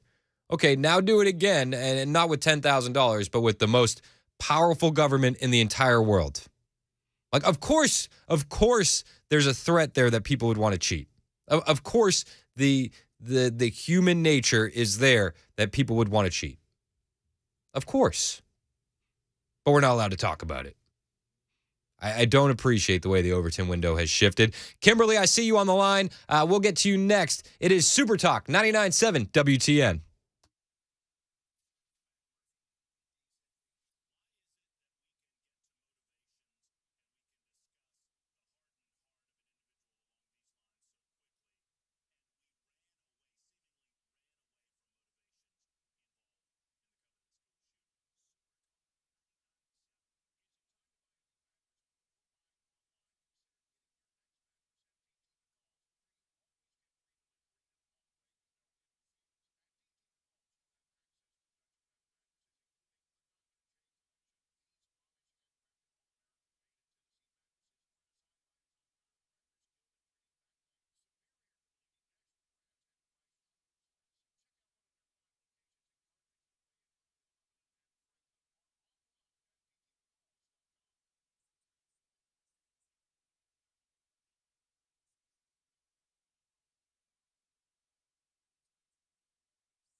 Still got traffic problems. 65 northbound in Millersville. A rolling roadblock has the right lane blocked. And in Williamson County near Arrington, it's stop-and-go traffic. 840 westbound, right there between Horton Highway and Arno Road. And Elm Hill Pike still closed between McCrory Creek Road and Timber Valley Drive for that head-on bus crash investigation. Hurricane Idalia is getting stronger. A leading Republican congressman has cancer. Medicare is able to negotiate with drug companies for cheaper prescriptions now, and it looks like a deal has been reached at the state capitol here in Tennessee. These stories and more at 11 on Super Talk 99.7 WTN. Jeez, Ken, you've been busy back there, my man. Kimberly, you're on Super Talk 99.7 WTN. Kimberly, you had a comment on voting. What's up, Kim? Hey, Chris. Yeah, I was listening to that last caller. Well, that was hard to listen to. It's the same when people are uninformed. But one of the things that I noticed, I saw 3 videos that were on Fox News. One of them was 2 instances where people were stuffing a ballot box. And you're only allowed, the cameras are on them, you're only allowed to put 1 ballot per person in that box. They had armfuls. The other thing, yes, covering up the windows. And then please don't forget the suitcases. Oh, yeah. The suitcases.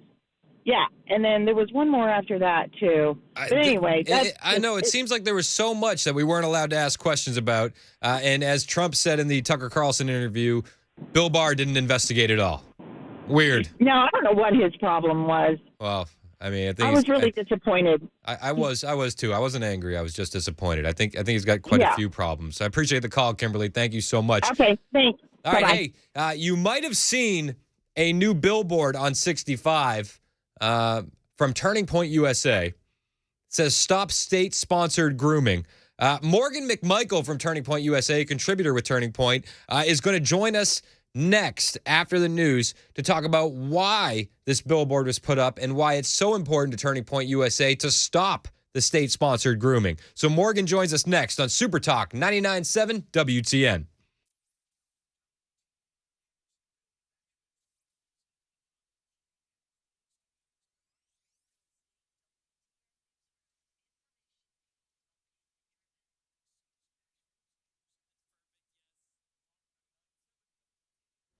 $11 o'clock on the dot this Tuesday morning. I'm Ken Weaver with your top stories. Full forecast in 2 minutes. Right now in Nashville, none of the injuries from this morning's head-on crash between a school bus and a WeGo bus are life-threatening. Happened at 6:45 on Elm Hill Pike between I-40 and Patio Drive. Here's WeGo spokesman Eric Melcher. There was video aboard the bus, and that has been downloaded as assisting police in the investigation. And, of course, we'll cooperate fully with them as the investigation moves forward and have our own safety investigation as well. Only minor injuries among the 10 students on the Republic High School bus. Right now at the state capitol, we're monitoring reports that the special session on public safety will end today. This after an agreement has been reached between Senate and House leadership on bills that they have passed. Hurricane Idalia getting stronger as it heads toward landfall in the Big Bend area of Florida's Gulf Coast. Here's Jim Ryan. For many Floridians, preparation means evacuation. And so here in Tampa, the streets are super busy, so you can tell that everybody's preparing and getting ready. Brittany Miller was filling her gas tank, knowing that soon she won't have the option. Anytime that storm is coming our way, we always have to be prepared. Roads and highways headed east away from the storm's potential impact zone are crowded with evacuees. Landfall expected tomorrow morning. Right now in Congress, House Majority Leader Steve Scalise says he's being treated for cancer. Says he hadn't been feeling like himself this week, had some blood work done. The test results showed multiple myeloma, for which treatment has begun. And for the first time ever, the Medicare health care program for older Americans is allowed to negotiate with drug companies about the pricing for some of its most expensive drugs. Karen Travers has details. The Biden administration says the federal government will publish any agreed-upon negotiated prices for the selected drugs by September 1st, 2024. Those prices will come into effect starting January 1st, 2026. Going forward, the federal government will select for negotiation up to 15 more drugs covered under Medicare Part D for 2027, up to 15 more drugs covered under Part B and Part D for 2028. For each year after that, up to 20 more drugs can be selected for negotiation per the Inflation Reduction Act. That's the latest news. Weather is next. I'm Ken Weaver, WTN News.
Hey, it's Chris Hand for the Dr. Gill Center in Franklin. If you're dealing with pain, you don't have to be. And the answer doesn't have to be pills. It doesn't have to be surgery. It doesn't have to be needles.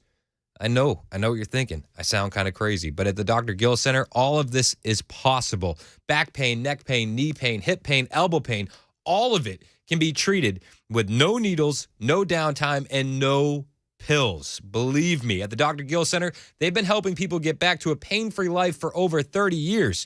And right now, the Dr. Gill Center wants to help the next 5 people that call with knee pain. If you're dealing with chronic knee pain, time to get back to full speed. Call the Dr. Gill Center right now, and they're going to hook you up with an unbelievable deal, initial examination, x-ray, and a complete review of findings to find out what is causing that pain. So don't wait. Give the Dr. Gill Center in Franklin a call right now to begin your journey in becoming pain-free. Call 615-882-4838. That's 615-882-4838. And tell them that Chris Hand told you to call. Don't take a pill. Call Dr. Gill.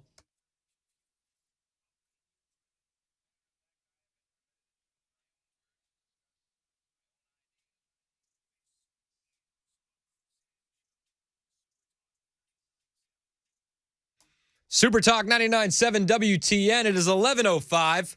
If you've been driving into the city from 65, like heading down from Louisville, heading in, you come in, you see Nissan Stadium, and right as you come up, boom, massive billboard from Turning Point USA.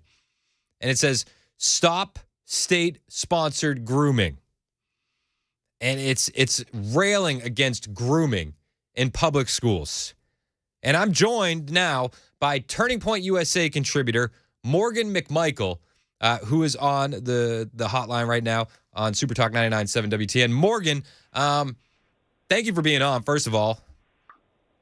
Thank you for having me on your show. I appreciate it. So when I saw the billboard, I was like, well, I'm gonna text my friends at Turning Point and figure out what's going on. So tell everybody, how did this billboard come about? Why did you guys put it up, and why is it so important to Turning Point USA? I mean, if you look at the billboard and also what is going on, not just in Nashville, but our entire country, there's been this huge push towards grooming children in public schools, using your tax dollars to educate, what I like to say, indoctrinate our next generation. It's not just critical race theory, but it's actually providing sex education to kids as young as kindergartners. I know there was a whistleblower recently in Nashville that was exposing what the school was actually teaching in the classroom when it comes to this LGBTQ grooming propaganda. And so it's super important to us here at Turning Point USA to expose what is going on in the country. And I think Nashville has been one of the cities that has definitely been targeted. And I think it's happening a lot in a lot of these red states, but super liberal areas like Nashville, Austin, Texas. We've seen it, Dallas, Texas. And so one thing that Turning Point is doing is just raising awareness and showing parents and even not parents, people just driving down the freeway, like, hey, we're going to do something about it. It's so crazy. I say it all the time. Just because we're in a red state doesn't mean that you can fall asleep at the wheel. And it seems like in these red states, they try to indoctrinate the kids first because that's how you change the minds and change the culture. And it seems like it's happening nonstop to our kids. Absolutely. I mean, the red states are honestly the ones that are under attack more because parents most likely think that sending their kids to public school, it's safe, it's okay, we're in a red state, we don't have anything to worry about. But that's quite the opposite of what we're seeing, is because the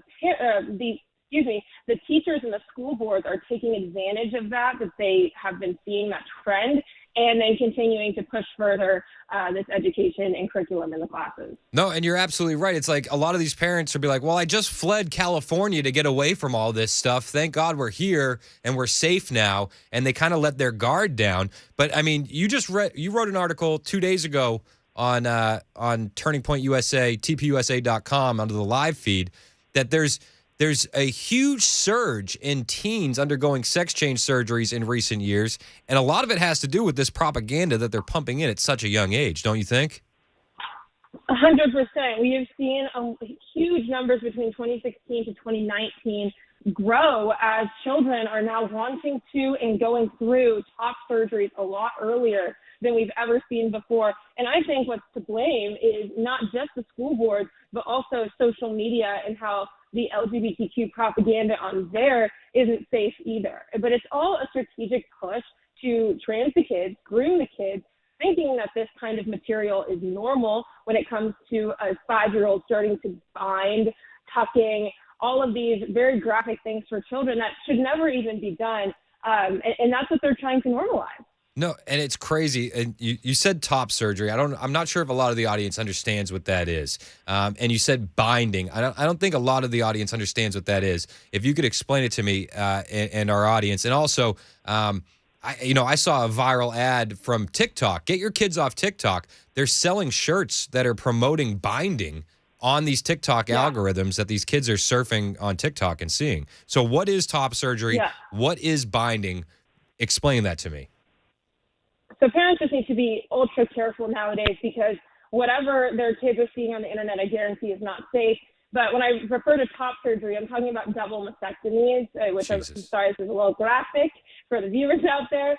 But I mean, there are kids as young as 14, 15 years old getting double mastectomies.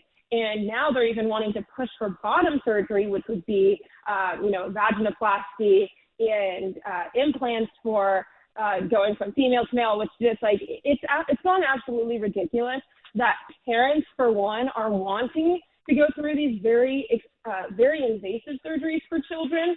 I mean, because a 17-year-old is still a child, that is still a minor, and wanting to go through these double mastectomies for minors. It's ridiculous that this is what is legal and allowed in the country. In the United States, there are 15, 16-year-olds getting double. Oh, Morgan, you there? Oh, we lost Morgan McMichael. Morgan, call back if you can. So the billboard's been put up by Turning Point USA on 65, and you can see it. It's massive, and it's so important to be pushing back against this narrative. Morgan, sorry, we lost you there for a second. Thanks for calling back. So we were talking about the billboard on 65 coming into Nashville and Turning Point USA being against the state-sponsored grooming. Thanks for calling back. We lost you. You there? Yes, I'm there. So sorry. I don't know what happened. No, you're But cool. You're cool. when Sometimes you get heated and you accidentally hit the off button. I guess so. But when we're talking about the grooming, what a lot of people are so unaware of is that it really starts as young as 5 years old in these school classrooms, just presenting the idea that you could be a different gender without the parents' consent.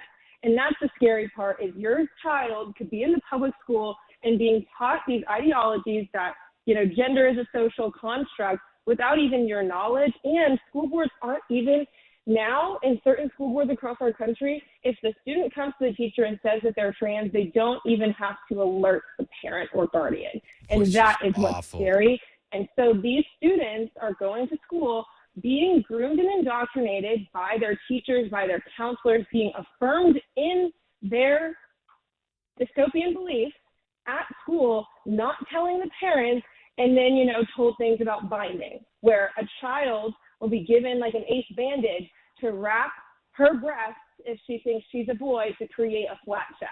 Yeah, and we saw it on the other side with the tucking bathing suits in Target. And I don't know if a lot of people know this, but one of the reasons that the Target story went viral was because of you and the videos that you were making when they started selling all of this youth-oriented, LGBT clothing. Yeah. It was really crazy. I remember when I first posted that Target video back in May, right at the beginning when the Pride collection came out. And it was unbelievable that they were promoting Pride to, literal 0 months old. This right out the womb, they had baby onesies with Pride wear on it. And they continue to sell not just the Pride gear, but they do also offer tucking materials. And now something that's even brand new, which I didn't even know about until a couple of weeks ago when I was doing some research, is packing. You can actually buy a fake device to put in your pants if you feel like you're a boy and you're actually a girl. And they've made them now to be child sizes. Is something that I discovered last week. It's awful. So packing is the new thing to affirm genitalia, and it's really awful and disturbing. This is the reality of what they're pushing and what's going on in our schools, and this is why we need a billboard like this up in a place like Nashville. Because again, you would think it's super solid red, but it's starting to get more and more progressive, especially in the cities. No, and it's like you don't want to fall asleep at the wheel. I mean, we just saw a story a couple weeks back. The Clarksville Montgomery school system was putting their teachers through this diversity and LGBTQ training, telling them that you can't use words like mommy and you can't use words like daddy, telling them that anybody that's not white is worth less than, and the white kids are privileged, pushing the LGBTQ agenda. And that's how they're educating the teachers before the school year even starts. So imagine what these woke teachers are doing with the kids once they get into the school year. Exactly, and that's what it starts with the teachers, and that's what I think. All it takes is a teacher stepping up to this BS. It takes parents being proactive and going to the school board meetings. Even if you don't have a child in school anymore, you still need to go and really fight what's going on, because you're not just fighting for your own kids, but you're fighting for every other kid that sits in those classrooms and is absorbing this information. Kids are very, very impressionable. They're young. Any information they get, they soak up, which is, I think, why we're seeing this spike and rise in transgenderism and, being bi all of a sudden. Like, we've never seen numbers like this before, and it's no coincidence that we've seen gender clinics pop up across the country. I know in Nashville there was a huge case with trans in kids, and Vanderbilt. It's just, I didn't think 2023, this is what we'd really be talking about. And we truly are fighting for the next generation to just be able to live happy lives and accept themselves for who they are, what God created them to be, and not try and change that. Yeah, I mean, what's the meme? It was like, in 2023, I thought we'd have flying cars, but instead we have boys that want to be girls. Yep. It's true. It's absolute insanity, and the numbers are going up, and it's because of this propaganda in the school system. It's because of, this woke ideology that's taking course. And again, if you don't think it's happening in a red state, it absolutely is. We're seeing it in Clarksville, Montgomery. We're seeing it from Nashville whistleblowers, and that's why Turning Point USA put up the billboard on the highway. So how did the billboard get put up? It was an anonymous donor, I heard? Yes, there was an anonymous donor at Turning Point USA. We have a lot of different donors donating to a lot of different projects that we have, whether it's a documentary series, whether it is any of our events. And so one of our anonymous donors saw the need and the precedent to have a sign in Nashville especially. And so we ended up getting that billboard put up, which is just incredible. I think we need to start getting some of these billboards up in a lot more red states with blue cities that are indoctrinating and grooming our kids. Yeah, and we're getting texts in now. I got a text from 7597 that said, "This has happened to my daughter. She's 19 now, and she's convinced social media influencers aren't innocent either, but it did happen at her school." I mean, so these kids are dealing with it from all angles. They're dealing with it on social media. Now they're dealing with it from school. It seems like every popular media is pro this woke LGBT alphabet mafia ideology, and they just can't get away from it. Well, it's just a progressive lie that's been sold to society that this is inclusivity, when in reality, it's teaching an entire generation of people that stop conforming to these social norms. You are not in the body that you were meant to be in, and it's teaching them and telling them to explore other things instead of actually just being themselves. So now the frame of be yourself is no longer actually being yourself, but conforming to this ideology and learning a new self that you want to create and that you can be anything. And it's just really sad. I mean, 19 years old, there's no reason for any of this. And it makes me super upset to see how many young kids are just being exposed to this younger and younger. I mean, 5 years old, now we're seeing kids supposedly transitioning at the age of 2 or 3 years old because of picking the color blue versus pink. And that is what determines a kid wanting to be trans. It's ridiculous. No, that's Munchausen syndrome by proxy. That's all that is. Yeah, no, 100%. I mean, some of these parents should be criminally charged for what they're doing to their children. I saw a viral clip of a mom saying, "Oh, I knew my baby was trans. My baby was trans." No. Terrible. And we're living in the time where that is considered affirming and that is considered good versus saying no to a child. Like, children have imaginations. When I was 3 or 4 years old, I'm pretty sure I wanted to be a unicorn or a butterfly when I grew up, which we all know isn't possible. And that is exactly what these parents are doing, is affirming their children's imagination and also encouraging it by only putting their baby if it's a girl in boys' clothing. And I mean, we've also seen multiple different custody battles happen across the U.S. because one parent doesn't want to transition their child and the other one does. And that's what our world is moving towards. And what we've seen is a lot of the court systems and the school systems and gender therapy clinics are all siding with let's trans the kids instead of protecting the kids. No, I love it, and a lot of people are texting in saying. Andy texted in and said we need to get some of these billboards to surround Vanderbilt University. How can people get involved with Turning Point USA, Morgan, and how can they join this fight? You guys can get involved with Turning Point USA by going to tpusa.com. I believe it's /get involved. There is a get involved tab on the Turning Point USA website, and you can find me on all social media channels. If you can spell my name, it's just Morgonn. Yep. Thank you, Morgan. I really appreciate you calling in, and I really appreciate the billboard, and I really appreciate what Turning Point USA is doing. So thank you so much. Of course. Thank you, Chris, for having me on the show this morning. Yeah, of course. All right, everybody go follow Morgan. She's on Twitter, Instagram, @Morgonn. That's what we call her, Morgonn. Morgonn. Thanks, Morgan. Appreciate you. Super Talk. Thank you, Chris. Have a good one. Thank you. Appreciate it. It is 11:20 on Super Talk 99.7 WTN.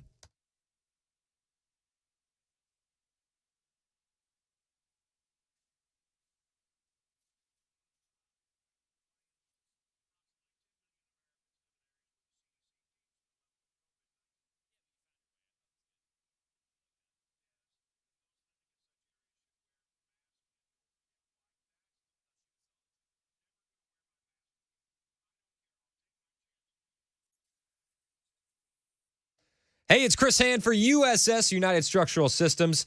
So when I met with the guys at USS, they told me we're in an industry where you don't really know you need us until you know you need us. And when I went down to my crawl space the other day, I knew I needed them. If you need somebody to help you out with your crawl space, if you're noticing water in your crawl space, if you're noticing wet basement walls, cracks in your basement floors, your house is trying to tell you something, and the guys at United Structural System, they are fluent in-house. They can help you figure out what you need, and they have 25,000 satisfied customers that tell you that they've helped them figure out what their house needs. So if you're looking for foundation repair, sinkhole repair, basement wall realignment, if your crawl space needs floor supports, if your crawl space needs encapsulation, waterproofing, these are the guys to call. The number, 615-488-7855, 615-488-7855. USS, they guarantee their best and they take the stress out of home repair. So give them a call today, 615-488-7855 or online at USSTN.com.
Special session on public safety in Tennessee is coming to an end.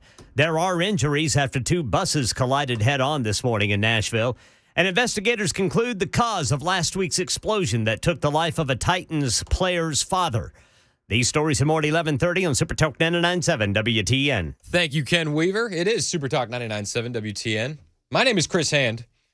Karine Jean-Pierre was back at work yesterday.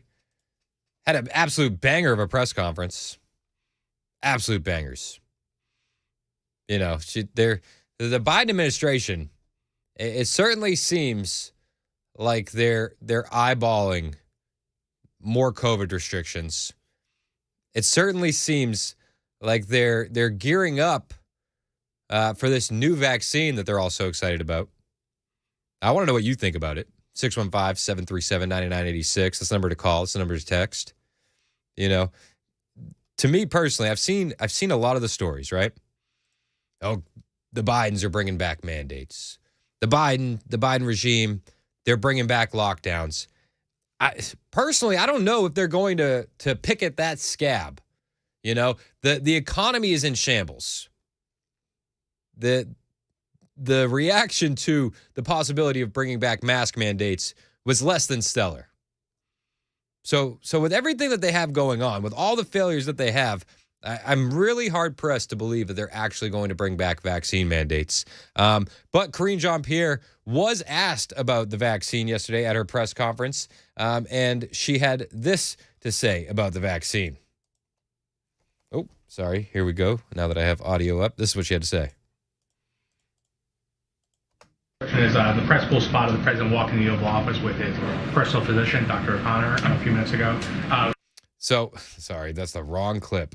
Man, I'm screwing up today, guys. I feel so bad. Here it is. The president said in Tahoe that he had tentatively decided to recommend everyone get the new vaccine. When is he going to decide finally? So I think you've heard from the FDA and CDC. They've made an announcement on the new vaccine. So certainly they said that there'll be an updated vaccine mid-September, I believe. So we know that, as you all know, vaccinations against COVID-19 remains the safest protection for avoiding hospitalization, long-term health outcomes, and death, which is why we are going to be encouraging Americans to stay up to date on their vaccines. Okay, well, I'm old enough to remember when vaccinations were the only way that you wouldn't catch COVID and you wouldn't spread COVID. I'm old enough to remember the vaccine mandates and the forcing of people out of the workforce that didn't want to get them. I'm very anti-mandate.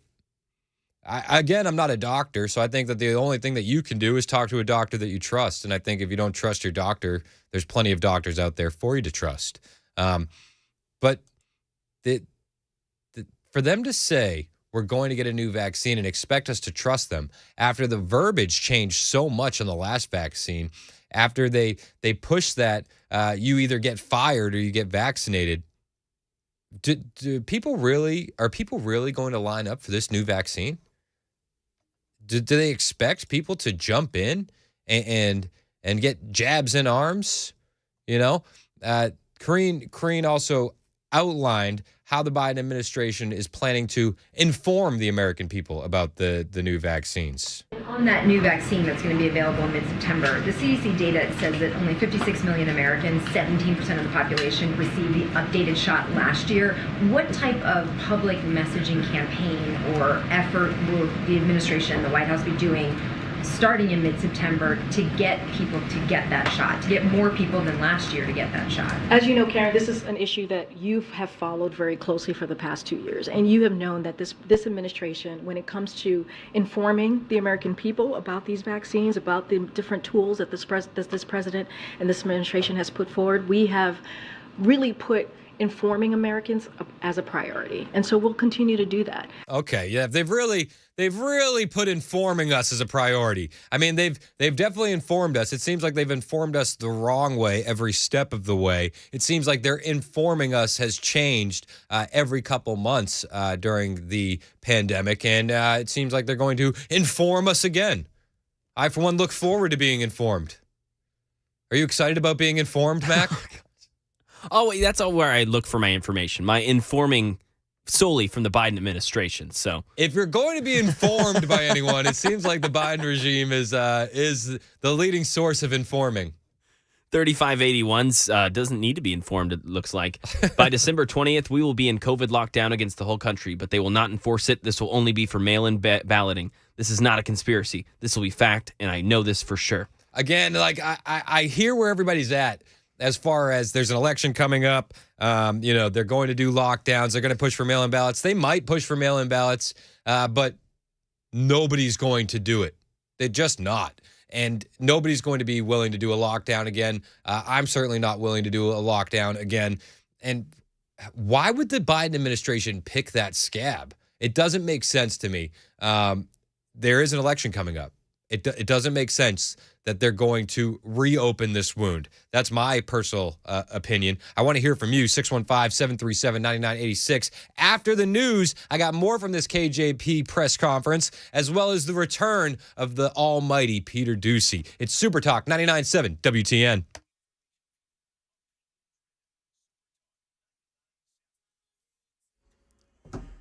I'm Ken Weaver with your top stories. That is a 28-minute delay now, 65 northbound through Millersville. You've got a rolling roadblock. It has the right lane blocked.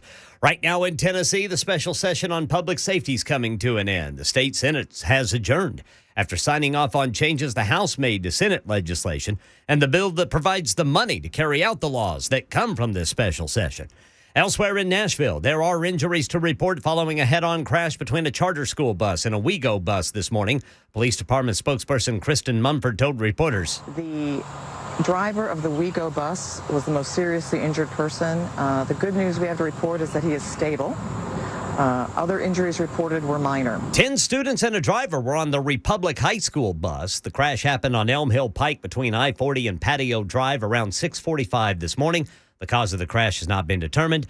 And in North Carolina, fire investigators say it was a natural gas leak that led to the explosion that killed the father of Titans cornerback, Caleb Farley. That's the latest news. Weather is next. I'm Ken Weaver, WTN News. One of the big words being thrown around in the investing world right now is this one. You may have heard it. Fiduciary. The idea that the investment advisor has to keep your interest first when they give advice. Now, it's being used in a marketing sense right now, and one of the things that I found fascinating, there was a study by the University of Southern California and Indiana University. They looked at investment advisor portfolios and they found that they were making basic academic mistakes in the management of their own portfolios. And the question that they asked was, if they can't even keep their own best interest first, how are they going to keep your best interest first? That was the question. Now, one of the things that we do at Paul Winkler Inc. is every one of our offices, 10 offices, is run by a degreed planner, number one. But we go way beyond the call of duty when it comes to fiduciary and making sure that we're using academically sound principles in investing. Evidence-based. In other words, a lot of this is backed by Nobel Prize winning research. To learn more about our approach to investing in financial planning, go to paulwinkler.com and set up a free 15-minute phone call or call 615-851-1950.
Hey, it's Chris Hand for Paul Winkler Inc. I'm a husband. I got 4 kids. Thinking about the future is something I do quite often, whether I want to send my kids to college, if they want to go, whether I got weddings to pay for my girls. And even now, today, in the present, we're cutting corners to pay for private school so we don't have to send them to public indoctrination camps. So if you're like me, and you have this financial stuff going on, you have to have a financial plan. And that's why I'm so happy that I linked up with Paul Winkler and Paul Winkler Inc. Now, because Paul and his team hold themselves to a higher level of fiduciary standard than is required, I got to tell you that I'm paid every time this commercial airs. That's what the government regulators make me do, and I'm fine to do it because I will tell you honestly, it's when I got to sit down with Paul, break bread, and have my financial questions answered.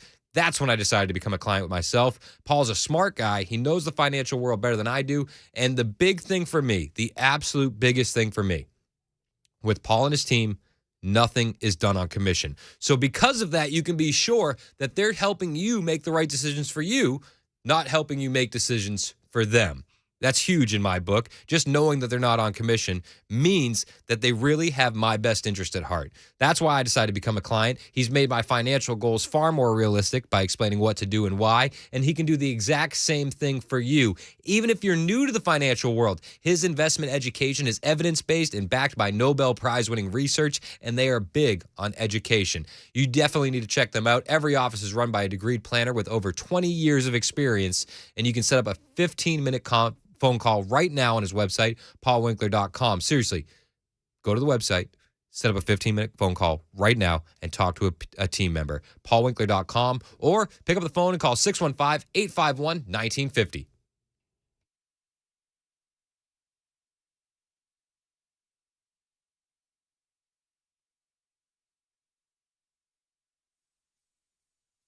This administration, when it comes to informing the American people about these vaccines, about the different tools that this president and this administration has put forward, we have really put informing Americans as a priority. And so we'll continue to do that.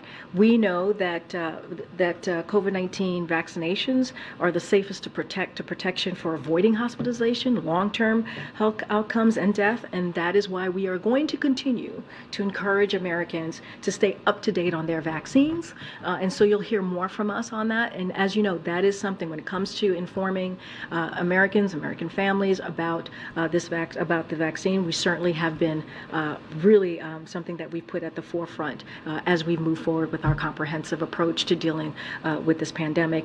Yep, that's Karine Jean-Pierre on the Biden regime's new plan to help keep you informed on the latest vaccine. So I made a point a second ago. It's Super Talk 99.7 WTN, 1138. My name's Chris Hand. Made a point a second ago. I don't think that the Biden administration is going to pick off that scab. With all the failures that they have to deal with leading up to the election, I don't think that they want to bring back up the mandates. I don't think that they want to bring back up the lockdowns and the failures of those policies. Personally, I don't think that that's a good idea for them. However, on the Super Text line, everyone disagrees with me.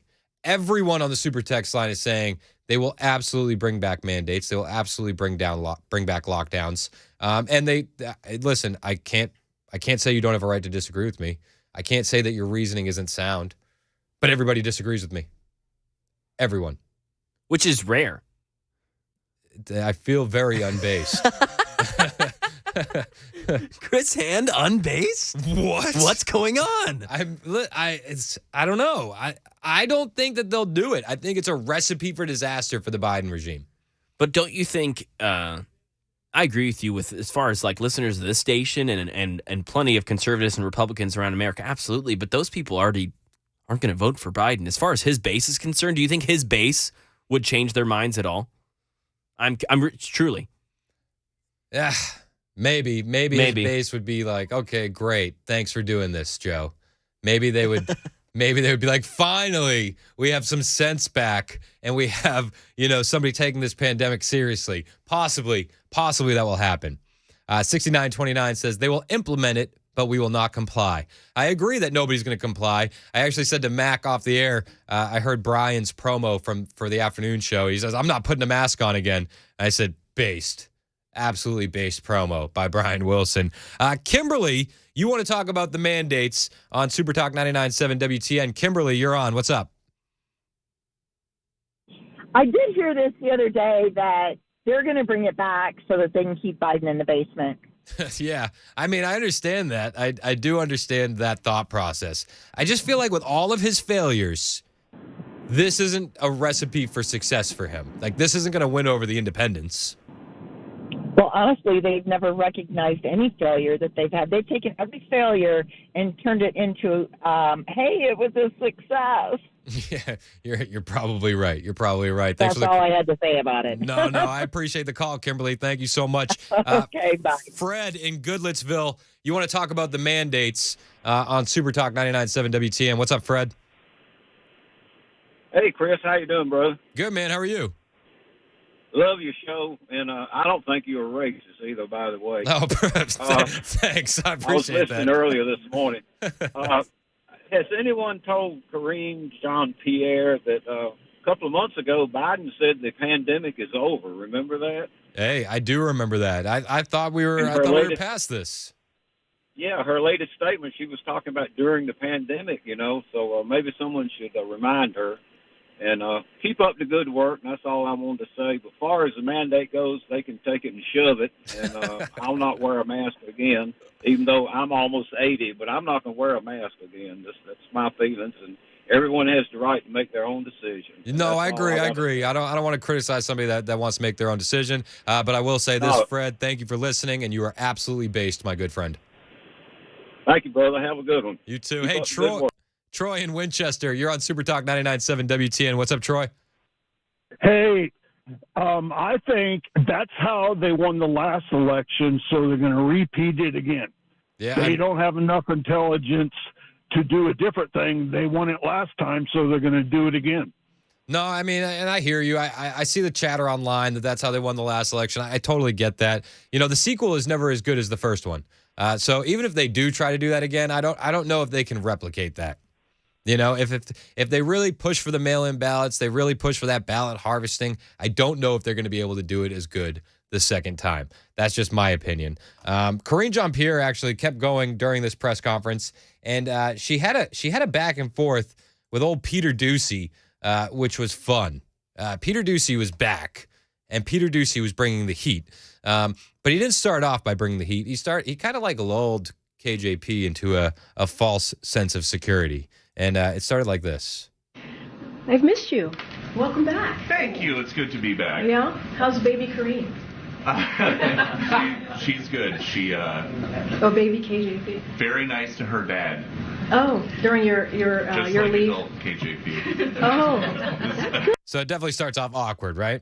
And then Peter, gets through the awkwardness, and he's kind of like half smiling at KJP, half smiling. And then he hits her with a softball, all right? So he throws a softball question about the new beer limitations. Does President Biden want to limit Americans to 2 beers a week? Where is this coming from? Maybe I didn't miss you so much. Where is this coming from? All right. Well, Dr. George Koob, who is the That may be the worst laugh in politics. That may trump Kamala, that may trump Hillary, this laugh. Well, I'm always up for whatever the night brings. Terrible. When it's time for date night, There's a he's commercial. always Oh, ready. man, what's that? KJP with her absolutely horrible laugh. well, Dr. George Koob, who is the director of the National Institute of Alcohol Abuse and Alcoholism, says the U.S. may soon follow Canada and recommend just 2 beers a week. How do you guys think that's going to go? Let me tell you what I'm not going to get involved in that question right there. I have no idea. I've not seen the data. I cannot speak to this. So she couldn't speak to it. And they get through that. And then after she's lulled into a false sense of security by Peter Doocy, he just starts bringing absolute flames. Okay, something else. The Secret Service is paying $16,000 a month now to stage near Hunter Biden in Malibu. Who's paying for that? That's a question for the Secret Service. Okay. Oh, her body language changes like 200%. she went from laughing and joking with Peter, like, oh, Deucey, oh, Deuce, what are you doing, man? To like, we're not answering that question. The Secret Service. That's a question for the Secret Service. But Deucey doesn't give up, all right? So he asks that question, who's paying for Hunter Biden? And he just keeps going. So here's that question one more time. This is Peter Deucey with Karine Jean-Pierre. This is when he starts bringing the heat. The Secret Service is paying $16,000 a month now to stage near Hunter Biden in Malibu. Who's paying for that? That's a question for the Secret Service. Okay, Hunter Biden is reportedly selling art to pay for his $15,800 a month rent in Malibu. How can you guarantee that people are not going to be buying this art to gain favor with the president? That is a question for Hunter Biden and his representatives. It's a question I know. of I hear. ethics at the White House. We know I that hear one of the your art question. buyers got a job from the Biden administration. Can you guarantee that there is I no hear. quid I pro hear your quo? question. I'm not going to get involved in this. That is a question for Hunter Biden's representative. So she doesn't answer the question, but I want to point out it's a very, very valid question. Hunter Biden sold $1.3 million in art, and one of the buyers was a Democrat donor and friend that Joe appointed to a prestigious commission. So listen to this. We talked about this a few weeks ago, but I think it's worth bringing up because she was confronted with this, and she has no answer for it. So Hunter sells the art, okay? And one of the buyers was Elizabeth Hirsch Naftali. She was a Los Angeles real estate investor and a philanthropist. She bought one of Hunter's paintings. Of course, she didn't buy it because she liked it, but she buys this painting, right? And then, coincidentally, she was appointed by President Biden to the Commission for the Preservation of America's Heritage Abroad in July of 22. That was 8 months after Hunter's first art show. 8 months after Hunter's first art show. Now, it's unclear whether Naftali bought the artwork before or after, and it's unclear how much she paid for it. But it is clear that she bought it, and it is clear that she got that position. And I made this point a couple months back, or was it like a couple weeks back? I made this point then. When she buys it, does it matter if she bought it before she got the position or after the position? You know, if there was a wink, wink, nod, nod, does it matter? She bought the artwork and she got a position. She was appointed by President Biden to the Commission for the Preservation of America's Heritage Abroad in July of 22. Sounds a lot like influence peddling. But we know that from a Hunter Biden associate now that he sold the appearance of access to then Vice President Biden. Are you confident that he has stopped doing that? That is a question for Hunter Biden. If somebody is selling the appearance of access to the White House, that is a question for the White House. No, that is your I don't know how you're perceiving that. It's sworn testimony by Devin Archer. He said, I am just not, Peter. I'm just not going to get into this. And that was a recurring theme for Karine Jean-Pierre. I'm just not going to get into this. I'm just not going to talk about it, guys. I know you want the answers, but I'm just not going to get into it. But it's absolutely an important question to ask. And we know that Hunter Biden is up to no good. In fact, according to a recent Yahoo survey, 73% of voters said Hunter Biden did something illegal. Moreover, 45% said Joe Biden received millions from the family business, while just 31% of voters said they did not believe that the elaborate payments occurred, a 14-point difference. 24% were unsure. The American people want answers to these questions, but Karine Jean-Pierre, she's not the one that's going to give them to you. Peter, I'm just not going to get into this. I'm just not. It's Super Talk 99.7 WTN.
Super Talk 99.7 WTN. It's 11:56, Chris Hand Show. Thank you for joining me today. I got a text from 0839. It was really nice. He said, your show is so boring, Chris. Oh. So I said, thanks. Appreciate you listening. There you go. Kill him with kindness, baby. That's what I do. Right. Matt Murphy joining me. Hello. Matt, what do you got going on today? What's happening, man? I got nothing. Are you, by the way, may I? Yes. Are you overcompensating for the shirt? Is that what you're doing with the bumper music? Oh, yeah, of Is that what we're course. doing? Yeah, because I love you a didn't pink wear shirt. pink shorts, I like pink. That's what I'm saying. Let's go. Real man. I'm not besmirching your good name or character. I'm just asking if you're overcompensating for the shirt. The bumper music was chosen by me, sir. Oh, well, it's good. It's good bumper music. What are you overcompensating? No, I'm just kidding. How's it going, Hand? It's good. It's What's good. up? Yeah. Hey. So you notice Mac's Tuesday? shirt. I don't get a compliment on my shirt. It's just kind of a standard blue button-down shirt. It's crisp, though. I mean, it looks great. Thanks. It looks great. I'll take it. The wife get out the iron this morning and go to town on that thing. If I didn't have a wife, I would be so wrinkled in here. I would be looking like an absolute slob. Shout out to Virginia. Wives make us better, don't they? Amen. Don't they? Hallelujah. Chris gave me the old "What's wrong with you today?" I get that did. so much. I said, what's wrong? I have resting bee face. Okay. I do, and so I get it a lot. And so now it like creates a mood, and then there's a awkwardness, and because I created it, I made it awkward. I made it uncomfortable. I'm sorry. I feel like you could, if you wanted to, you could lead with joy. Like I feel like you could be very joyful. You're joyful. If you chose to be joyful, I feel like you could be you could spread a lot more joy in this world. I've been trying, man. I've been trying. I feel like you have the opportunity to I don't spread know. joy. There's so much stupidity in the world. I try. You can't find joy in the stupidity. That's what we try to do. We talk about a lot of the same stupidity you do, and we just try to find the joy in it. You do find joy. I know.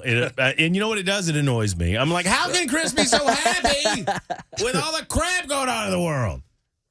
I just try to find the happiness.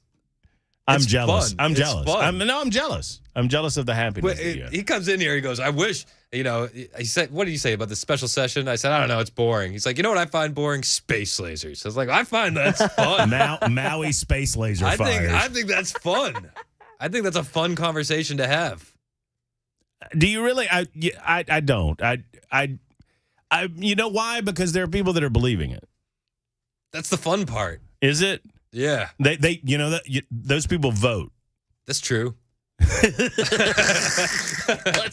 Let's just hope they vote for our guy. Yeah. Right? Yeah. Or gal. Or gal. Freedom.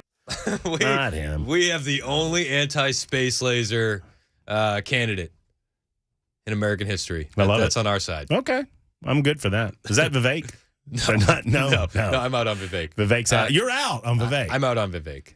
I was never quite in, but I'm going to go. Can I go with you? Can I leave with you? Only if we spread joy while doing it. Okay. I'll try to be joyful about the end of the special session later. All right, perfect. Matt Murphy, it's noon.